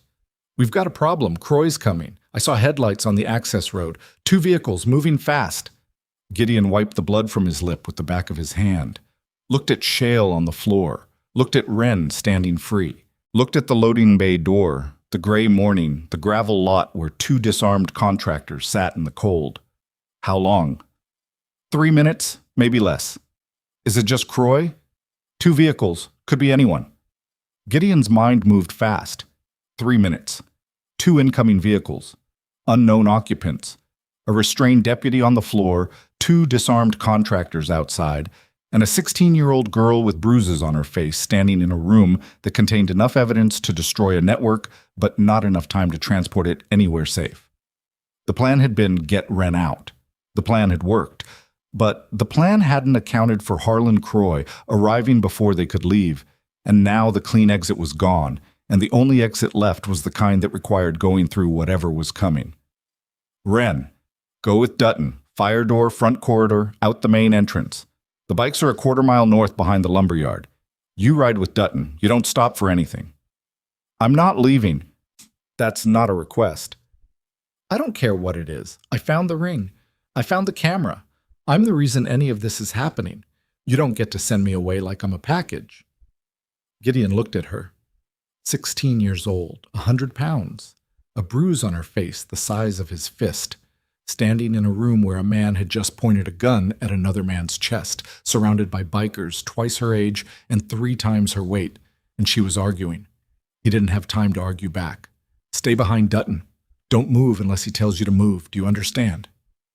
She nodded. Once. Sharp. "Dutton, take her to the front corridor. Hold the fire door. If Croy's people come through the front, you get her out the side. There's a window in the 3rd storage unit on the left, ground level. I saw it on the way in." Dutton nodded. He put a hand on Wren's shoulder. Light, careful, the way you touch someone who hasn't been touched gently in a long time, and guided her toward the fire door. They disappeared into the front corridor. The fire door closed. Gideon looked at Kell, looked at Mace. The 2 men looked back. Between the 3 of them, enough combined combat experience to invade a small country and enough accumulated damage to fill a VA hospital, and right now all of it came down to a gravel lot and 3 minutes and whatever was in those headlights. "Kell, rear gate. You see who's coming, you let me know." Kell moved to the loading bay, stepped over the 2 contractors still sitting on the gravel, positioned himself behind the gate post where he could see the access road without being seen. "Mace, stay with Shale. He moves. He talks. He breathes too loud. Sit on him." Mace stood over the deputy. Shale looked up from the floor with an expression that was calculating, not defeated. The expression of a man who still believed he had cards to play. "Croy's not coming alone," Shale said, "and he's not coming to talk. Shut up. He's bringing everyone. Everyone who's on the payroll. Everyone who has something to lose if those files go public. You think this is 2 vehicles? It's every dirty cop, every bought official, every contractor in his network. You kicked a hornet's nest, Gideon, and now the whole hive is coming." Gideon crouched beside him, close. Close enough that Shale could see the blood on his lip and the ice in his eyes, and the absolute absence of bluff in anything he was about to say. "Good. Let them come. Let every one of them show up at a storage facility at 6 in the morning on the same day a kidnapped teenager was found zip-tied to a chair. Let them all be in the same place at the same time. Let them cluster. Let them expose themselves." He reached into his jacket and pulled out his phone. Opened it. Showed Shale the screen. A timer was running, 23 minutes and counting down.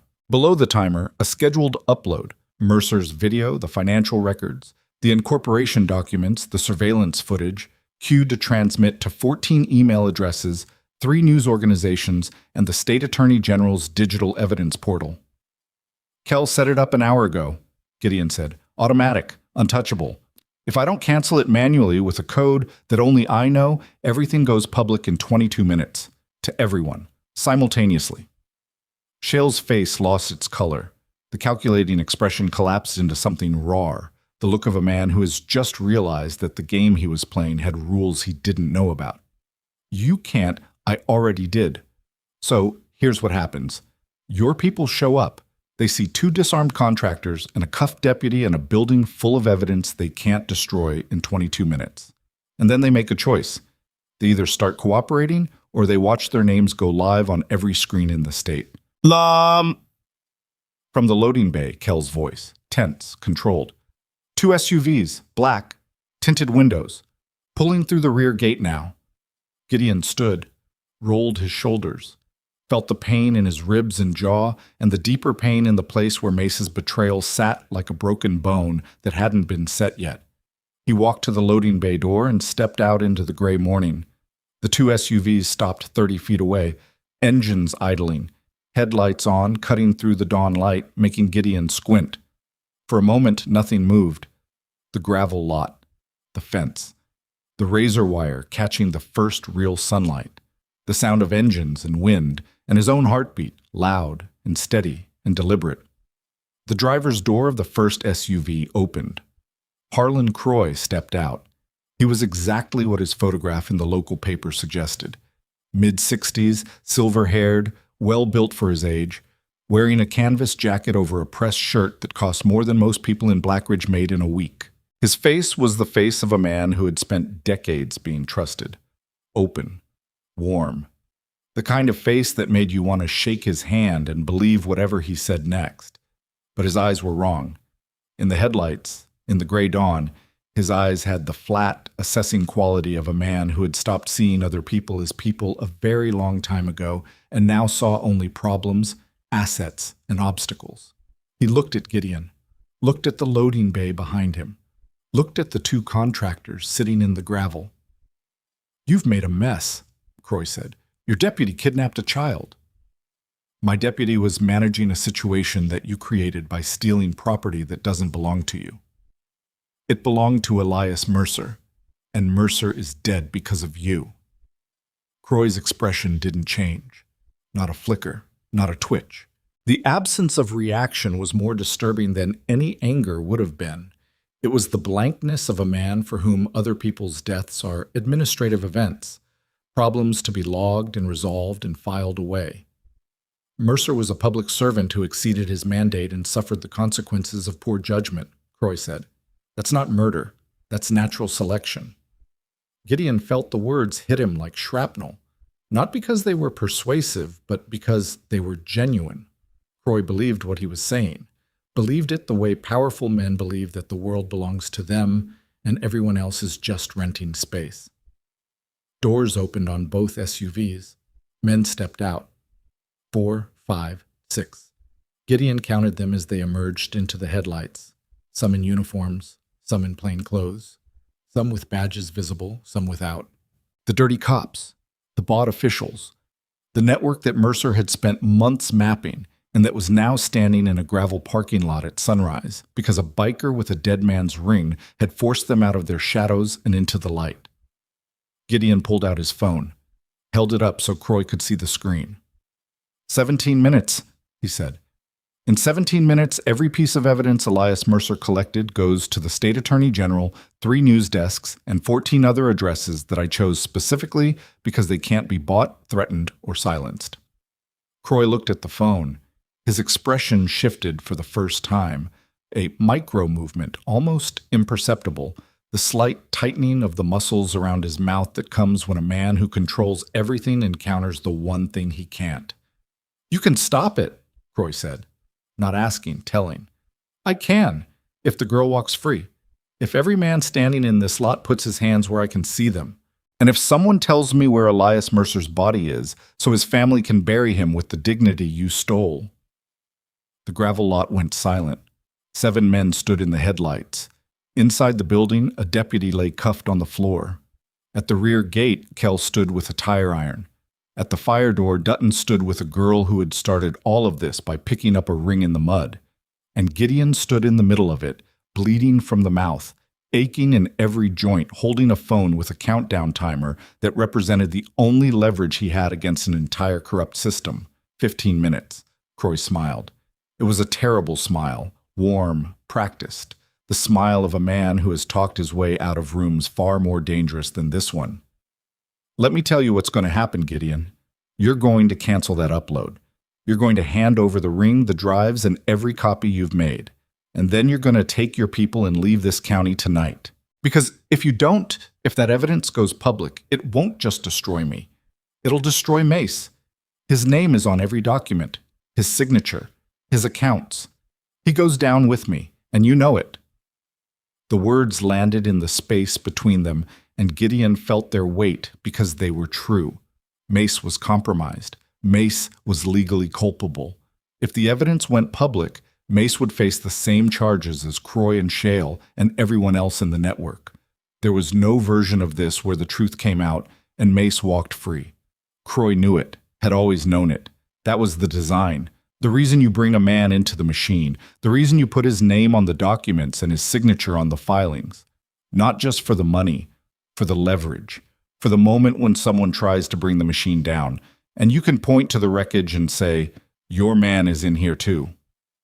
Gideon looked at the loading bay.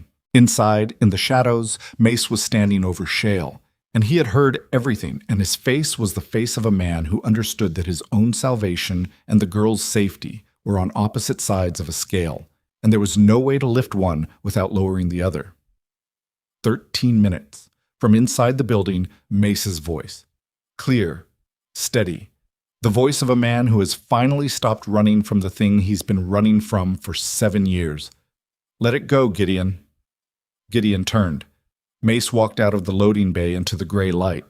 He stood next to Gideon, faced Croy, faced the men in the headlights, faced every consequence he'd been hiding from since the day he'd signed a piece of paper in a desperate moment and sold a piece of himself he could never buy back. Send it, Mace said. Send all of it. My name's on those documents, and I deserve whatever comes. But that girl doesn't deserve what these men will do to keep their secret. And Mercer's family doesn't deserve to spend the rest of their lives not knowing where he is. Send it. Let me pay for what I did. It's the only thing I've got left that's worth anything. Croy's smile disappeared. Gideon looked at Mace, at the man who had saved him and betrayed him and was now standing beside him, offering to burn his own life down to protect a girl he'd never met and honor a sheriff he'd helped destroy. 11 minutes on the timer. And then, from the access road behind the SUVs, a sound, distant at first, then growing, a rumble, low, deep. The unmistakable harmonic of multiple V-twin engines running in formation, getting louder, getting closer, shaking the gravel under their feet. Motorcycles. Not 4, not 6, dozens. They came around the bend in the access road like a wave, headlights cutting through the dawn, chrome catching the first sunlight, engines roaring in the kind of synchronized thunder that you feel in your sternum before you hear it in your ears. Iron spoke riders. 20, 25, more. Veterans, mechanics, former soldiers, men who had eaten at that long table in the clubhouse and slept under those flickering fluorescents, and answered a call that had gone out sometime in the night through channels that Gideon hadn't activated, but that existed because brotherhood isn't a structure you build. It's a current that runs through men who have bled together, and when one of them is in trouble, the current flows whether anyone turns it on or not. They filled the access road, blocked the SUVs, killed their engines one by one, until the silence that replaced the thunder was absolute and electric, and filled with the promise that nobody in those headlights was going anywhere. Kell stepped forward from the rear gate. He was holding his phone. I made a call, he said. Figured we could use some friends. Croy looked at the wall of motorcycles, looked at the men dismounting. Big men, scarred men men with the particular stillness of people who have seen worse than this and walk through it. His network of 7 stood in the headlights. The Brotherhood numbered 30 and counting. 9 minutes on the timer. Croy's hand went to his pocket. Gideon watched the movement. Fast, deliberate, reaching for a phone. "Don't," Gideon said. Croy stopped. His hand hovered. His eyes moved across the lot, counting bikes, counting men, calculating odds the way he'd calculated margins and bribes and contracts for decades. The math didn't work anymore. For the first time in the time Gideon had known of him, Harlan Croy was looking at a problem he couldn't buy, couldn't threaten, and couldn't make disappear. 7 minutes. "Where's Mercer?" Gideon asked. His voice carried across the lot, clear and hard, and every man heard it. The bikers, the network, the contractors on the ground, the deputy inside. Croy didn't answer. 6 minutes, Harlan. In 6 minutes, your name goes to every newsroom in the state. Your accounts, your contracts, your shell companies, your deputy's body camera footage showing a kidnapped girl. Everything. You can stop it by answering one question. Croy's face was gray. The silver hair, the expensive jacket, the practiced composure. All of it was crumbling, the facade peeling away to reveal the architecture underneath, and the architecture was hollow. "The property behind the gas station," Croy said quietly. "The drainage easement, 18 inches down." Gideon closed his eyes, felt the words settle into him. 18 inches. That was how deep they'd put a man who had served his town for 20 years. 18 inches of dirt behind a gas station, next to a drain grate where a girl looking for copper wire had found his ring. 5 minutes on the timer. Gideon opened his eyes, looked at Mace, looked at Kel, looked at the wall of Brotherhood behind them. Then he looked at the phone. 4 minutes and 37 seconds. He didn't cancel it. The timer hit 0 at 6:07 a.m. on a Thursday morning in October, and the silence that followed was the loudest thing Gideon had ever heard. No explosion, no alarm, no dramatic announcement, just a phone screen changing from a countdown to a confirmation message. Upload complete. And the knowledge that, at that exact moment across the state, 14 email inboxes received attachments they hadn't asked for, 3 newsroom servers accepted file transfers from an anonymous source, and the State Attorney General's digital evidence portal logged a submission that would take 17 analysts 3 weeks to fully process, but whose summary alone was enough to end careers, trigger indictments, and answer a question that an entire town had been afraid to ask. Where is Elias Mercer? Croy watched the timer reach 0. His face went through something. Not collapse, not surrender, but the slow structural failure of a man who has held a building together with willpower and leverage for decades and has just heard the foundation crack. His shoulders dropped. His jaw loosened. His eyes, which had been calculating even in the final seconds, went flat and still. "You've destroyed everything," he said. "No," Gideon said. "You destroyed everything 7 years ago. I just turned the lights on." The gravel lot held its silence for 3 more seconds. Then Croy sat down. Not on a chair, not on a vehicle, on the ground. He sat down on the cold gravel in his expensive jacket and pressed his palms against his knees and looked at nothing. And the men who had arrived with him, the network, the bought officials, the dirty uniforms, watched their architect fold and understood in that moment that the architecture was gone and they were standing in open air with no roof and no walls and nowhere to hide. One of them ran. A man in plain clothes, mid-30s, whose name Gideon didn't know. He sprinted for the gap between buildings D and E, heading for the fence line. 2 iron-spoke riders intercepted him without hurrying. They simply walked into his path, 2 large men in leather standing shoulder to shoulder like a wall made of scar tissue and patience.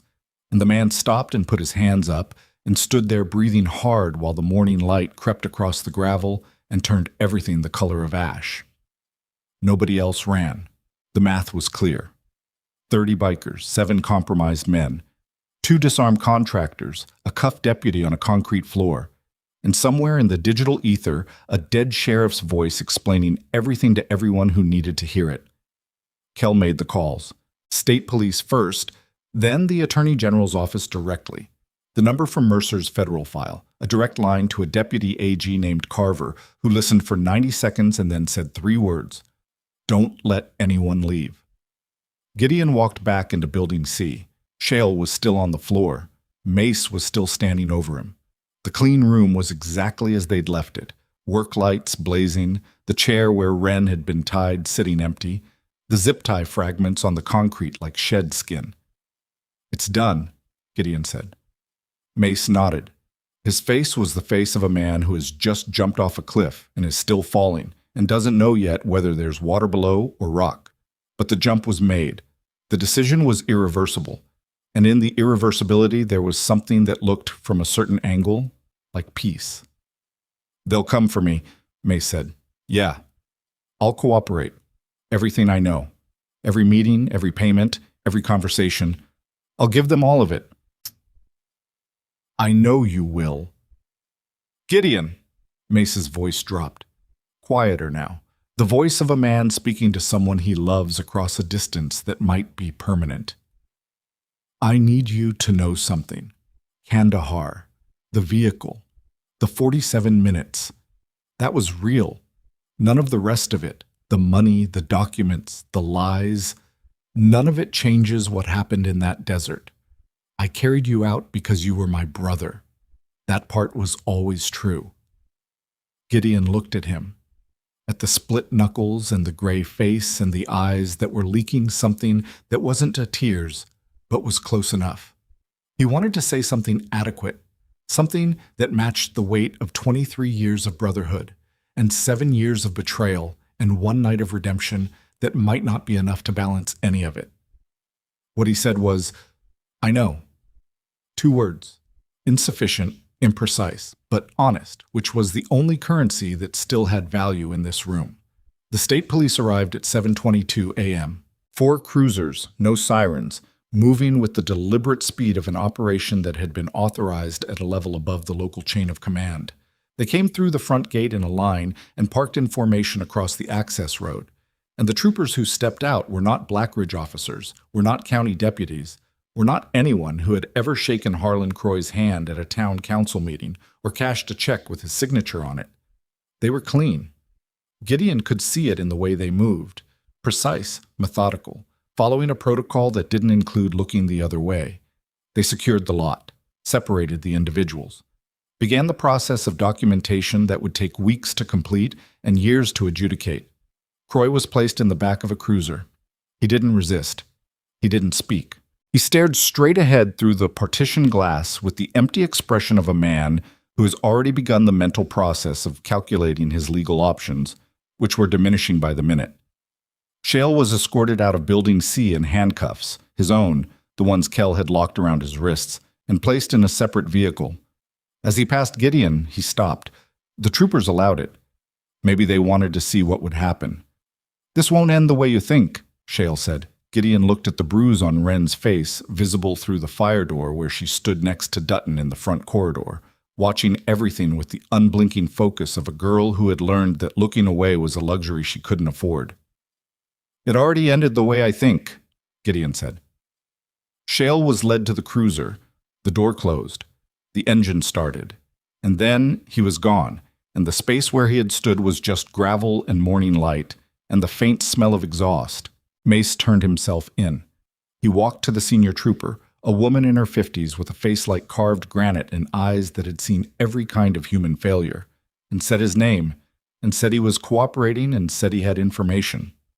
She nodded, cuffed him, not roughly, with the professional neutrality of a person doing a job that required restraining someone without comment.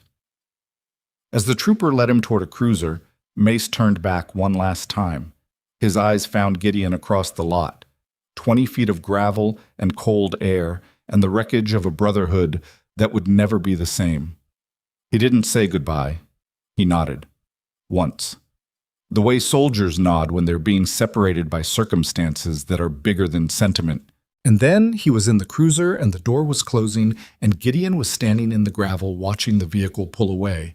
And the sound of the engine fading down the access road was the sound of something ending that had been ending for 7 years but had needed this morning to finally finish. Dutton walked over, stood next to Gideon, said nothing for a long time. The two of them watched the troopers work, photographs, evidence bags, measurements, the slow choreography of an investigation beginning at the beginning. "You okay?" Dutton asked. "No." "Yeah, me neither." They stood there until the sun cleared the tree line and the shadows shortened, and the gravel lot looked less like a battlefield and more like what it was, a storage facility on the east side of a small town where something terrible had been hidden, and something painful had been revealed, and the distance between those two things was measured in years and lives, and a silver ring that had traveled from a dead man's hand through a drainage channel to the palm of a girl who almost threw it away. The recovery team arrived at noon. Gideon didn't watch. He couldn't. He sat in the cab of Dutton's truck, parked across the road from the gas station on Route 9, engine off, windows up, and stared at the dashboard while a forensic unit with ground-penetrating radar and excavation equipment worked the drainage easement behind the building. Dutton sat beside him. Neither of them spoke.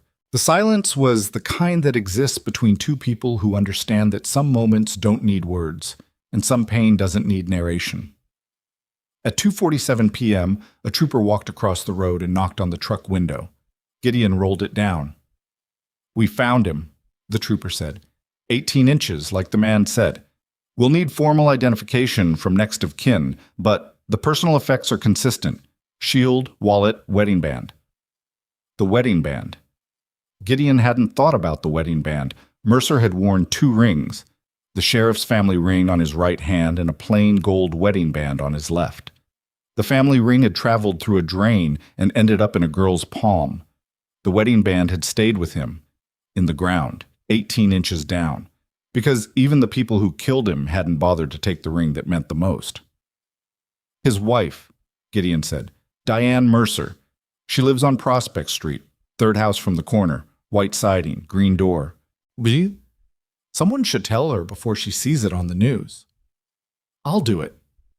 He drove to Prospect Street alone, parked in front of the White House with the green door, sat in the truck for 4 minutes trying to find words for a conversation that no combination of words could make bearable. Diane Mercer opened the door before he knocked. She had seen the truck, had been watching the road probably, the way she'd been watching every road and every vehicle and every unfamiliar sound for 3 weeks, waiting for someone to come and tell her the things she already knew, but needed to hear from a human voice before she could begin the process of surviving it. She was small, quiet. Her hair was pulled back and her eyes were dry, and she stood in her doorway with the composure of a woman who had been married to a lawman for 22 years and had understood from the beginning that a knock on the door might someday mean exactly this. "Mrs. Mercer, my name is Gideon Voss. I know who you are. Elias talked about you." The words hit him with unexpected force. Mercer had talked about him, had mentioned him to his wife. The connection between them, the coffee, the late-night conversations at the clubhouse, the thread Mercer had been pulling, had been real enough to enter the man's home life, to become a name his wife recognized. "They found him," Gideon said, "this afternoon, behind the gas station on Route 9. Diane Mercer's face didn't change. Her hands, resting at her sides, tightened once and then released. A breath went in. A breath came out. The machinery of grief engaging with the precision of something that had been assembled in advance and was now, finally, being turned on. "Was it Shale?" she asked. "Shale and Croy and others. They're in custody, all of them." She nodded, looked past Gideon at the street, the houses, the town that had let her husband disappear without answers. Then she looked back. "He said if something happened, you'd be the one to find out why. He said you were the kind of man who doesn't stop. He was the one who didn't stop. I just finished what he started." Her eyes filled, not spilling, filling, holding the weight of 3 weeks of not knowing and the first seconds of knowing and the long aftermath that would follow. "Thank you," she said. "Don't thank me. Thank a girl named Wren. She found his ring." Diane Mercer looked at him for a long moment. Then she stepped back and closed the door gently, and Gideon stood on the porch and listened to the sound of a woman beginning to grieve properly for the first time since her husband disappeared, and he let her have the privacy of that sound and walked back to the truck and drove away. The days that followed moved slowly, the way time moves after a storm, heavy, waterlogged, each hour carrying more weight than usual. The state attorney general held a press conference. The evidence was described in broad terms: financial fraud, public corruption, obstruction of justice, and the murder of a county sheriff. 9 individuals were indicted. Harlan Croy was charged with 14 counts, including conspiracy to commit murder, money laundering, and racketeering. Deputy Cole Shale was charged with murder in the first degree, kidnapping, obstruction, and abuse of office. The others, the bought officials, the contractors, the network, faced charges ranging from fraud to accessory after the fact. Mace Doherty was charged with conspiracy to commit money laundering and fraud. He pled guilty at his arraignment. His cooperation, full, detailed, holding nothing back, was noted by the prosecution and would be considered at sentencing. The deputy AG told the press that Mr. Doherty's assistance had been instrumental in corroborating the documentary evidence. Gideon didn't attend the arraignment. He sat in the clubhouse and drank coffee and looked at the empty chair where Mace used to sit and didn't know how to feel about anything, which was, in its own way, a kind of feeling. The Iron Spoke Clubhouse reopened its doors 3 days after the arrests. Tuesday night, soup and bread. The same deal as before. No questions, no paperwork, no judgment. But the room felt different. The people who came through the door looked at the bikers differently now. Not with suspicion or wariness, but with something quieter.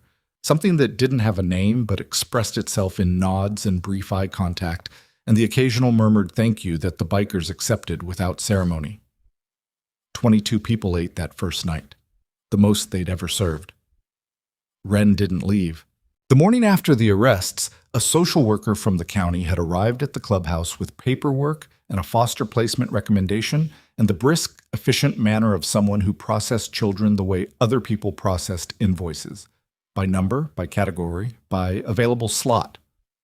Wren sat at the long table and listened to the social worker explain the options. Group home in Ridgemont, foster family in Cedar Falls, a youth program in the city that had an opening next month. Each option was described with professional optimism, and each one made Wren's face close a little more, the shutters coming down behind her eyes, the survival mechanism engaging, detach, comply, endure, wait for the next disruption. Gideon sat at the other end of the table and said nothing. He had no right to say anything. He was not her father. He was not her family. He was a 53-year-old biker with shrapnel scars and bad sleep and a clubhouse that smelled like motor oil. He was nobody's idea of a suitable guardian, but he watched her face. And what he saw there, the slow erasure of the person behind the protocol, the careful flattening of a girl who had just survived something extraordinary back into a case number and a placement form, made something rise in his chest that was too large and too old to push down anymore. "What if she stays here?" he said. The social worker looked up. Her expression was the one professionals use when a civilian suggests something outside the established procedure. Polite, patient, already formulating the reasons it won't work. "Mr. Voss, the placement process requires—" "I know what it requires. I'm asking what it would take. Legal guardianship, whatever paperwork, whatever background checks, home visits, evaluations. Tell me the process and I'll do it." Wren's head turned, slowly.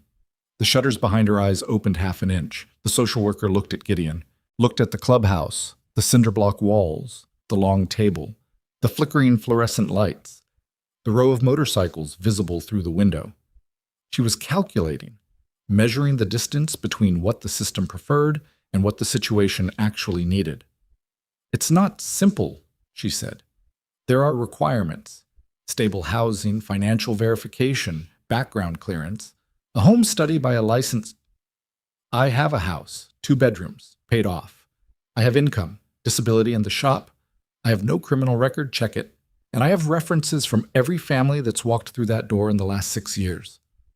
The social worker opened her mouth, closed it. looked at Wren. "Is this something you want?" she asked the girl. Wren didn't answer immediately. She looked at Gideon across the length of the table, the same table where she'd sat 4 nights ago with a bowl of soup she hadn't touched and a ring in her pocket that she didn't know was a dead man's. She looked at him the way she'd looked at the deadbolt on the back room door, measuring, calculating, deciding whether this was real or temporary. "Yeah," she said, "it is." The social worker made notes, explained the timeline, left forms on the table. It would take weeks, maybe months. There would be interviews and inspections and bureaucratic friction at every stage. The system was not designed for outcomes like this. It was designed for placements, efficient, documented, defensible. What Gideon was proposing was something else entirely, something the paperwork didn't have a category for. But the paperwork could be managed. It always could. If someone was willing to fill it out and follow through and show up for every appointment and answer every question and refuse to accept no as a permanent condition. Gideon had spent his whole life refusing to accept no as a permanent condition. This was just another version of the same thing. The memorial service for Elias Mercer was held on a Saturday, 2 weeks after the recovery. The town square. The same square where the Harvest Festival screen would have shown a movie that Harlan Croy had sponsored. Instead, it showed photographs. Mercer at his desk, Mercer at a town meeting, Mercer standing beside his cruiser with his hat pushed back and his ring catching the sunlight, the face of a man who had loved his town enough to die trying to save it from the people who were eating it alive. The Iron Spoke riders attended, all of them. 27 men on motorcycles parked in a line along the south side of the square, standing in their cuts with their hands at their sides, while Diane Mercer placed a wreath at the base of a temporary memorial and said words that Gideon couldn't hear from where he stood, but could feel in the silence that followed. After the service, Diane walked to where Gideon was standing. She was holding something, a small display case, velvet-lined, the kind you find at trophy shops. "For the memorial," she said, "when the town puts up the permanent one, I want it to be part of it." She opened the case. Inside, on a bed of dark velvet, was the sheriff's ring, polished, the engraving visible, the hidden compartment sealed shut, empty now, the micro-etched key in an evidence locker somewhere in the state capitol. "It should be seen," Diane said, "not locked in a box, not hidden in a file. People should see it and know that the truth survived because someone picked it up instead of throwing it away." Gideon took the case, held it carefully. The weight of the ring was familiar. He'd carried it in his pocket for days, had felt it pressing against his chest through the lining of his jacket, had held it in his palm in the dark clubhouse while a girl slept behind a deadbolt, and a dead man's last words echoed in his head. "I'll make sure it's there," he said. The guardianship was approved 6 weeks later. A judge in a courtroom that smelled like floor wax and old paper signed the order while Wren sat in a plastic chair wearing clothes that actually fit her for the first time in months, jeans and a flannel shirt that Dutton's wife had bought without being asked, because that's what people do when they understand that a family is being assembled, and the assembly requires more hands than the instructions suggest. Gideon sat next to her. He wore a collared shirt under his jacket, which was the most formal he'd been in a decade, and which Wren later told him made him look like a mechanic at a wedding, which was accurate enough that he laughed for the first time in longer than he could remember. The judge asked Wren if she understood the arrangement. She said yes. The judge asked Gideon if he understood the responsibilities. He said yes.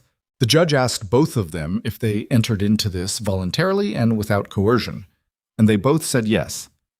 And the judge signed the paper, and that was it. A legal document that took 6 weeks of preparation and 90 seconds of ceremony to turn a runaway and a broken biker into something that neither of them had expected to become. A family, small, imperfect, built from wreckage and coffee and a silver ring pulled from the mud behind a gas station.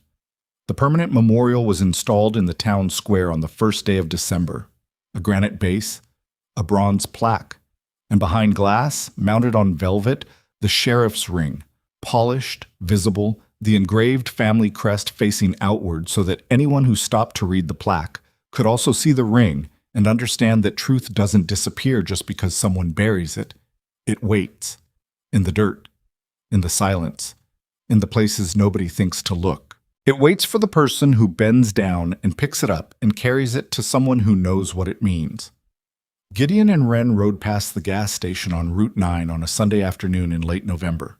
The station was closed permanently. Yellow tape across the pumps, the canopy sagging, the mechanic bay standing open and empty, the camera above the personnel door removed, leaving a clean rectangle of unpainted metal where it had been. The drain grate where Wren had found the ring was still there, rusted, ordinary, unremarkable. If you drove past it at speed, you'd never notice it. You'd never know that a 16-year-old girl had crouched beside it in the dark, reaching for copper wire, and had pulled out the only thing that connected a vanished sheriff to the men who had killed him. Wren was riding behind Gideon on the Harley, her first time on a motorcycle, her arms wrapped tight around his midsection, her helmet slightly too large, borrowed from Kell until Gideon could buy her one that fit. She'd been quiet for the ride, watching the road, watching the trees, watching the town pass by with the alert, scanning attention that was part of her wiring now and might never fully switch off. As they passed the gas station, she leaned forward, close enough that her voice carried over the engine. "I almost threw it away." Gideon slowed, not stopping, just easing off the throttle until the engine dropped to a low idle and the road noise fell away, and the only sounds were the wind and the bike and the quiet between two people who had been through something that had changed them both in ways they were still discovering. He looked at the empty building, the padlocked pumps, the drain grate, the ordinary, forgettable, unremarkable place where everything had begun because a girl was hungry and desperate and looking for anything she could sell for a few dollars. "Sometimes the smallest thing someone chooses to keep," he said, "saves an entire town." Wren didn't respond. She tightened her arms around his waist, a small gesture, barely noticeable, the kind of thing that could mean 100 different things or nothing at all. But Gideon felt it, felt the pressure of it through his leather jacket and the shirt beneath and the skin beneath that, and it reached something inside him that he had spent 14 years believing was dead. He opened the throttle. The Harley responded with its deep, familiar growl, the sound of a machine that was built to carry people forward, through weather and distance and darkness, to wherever they needed to go.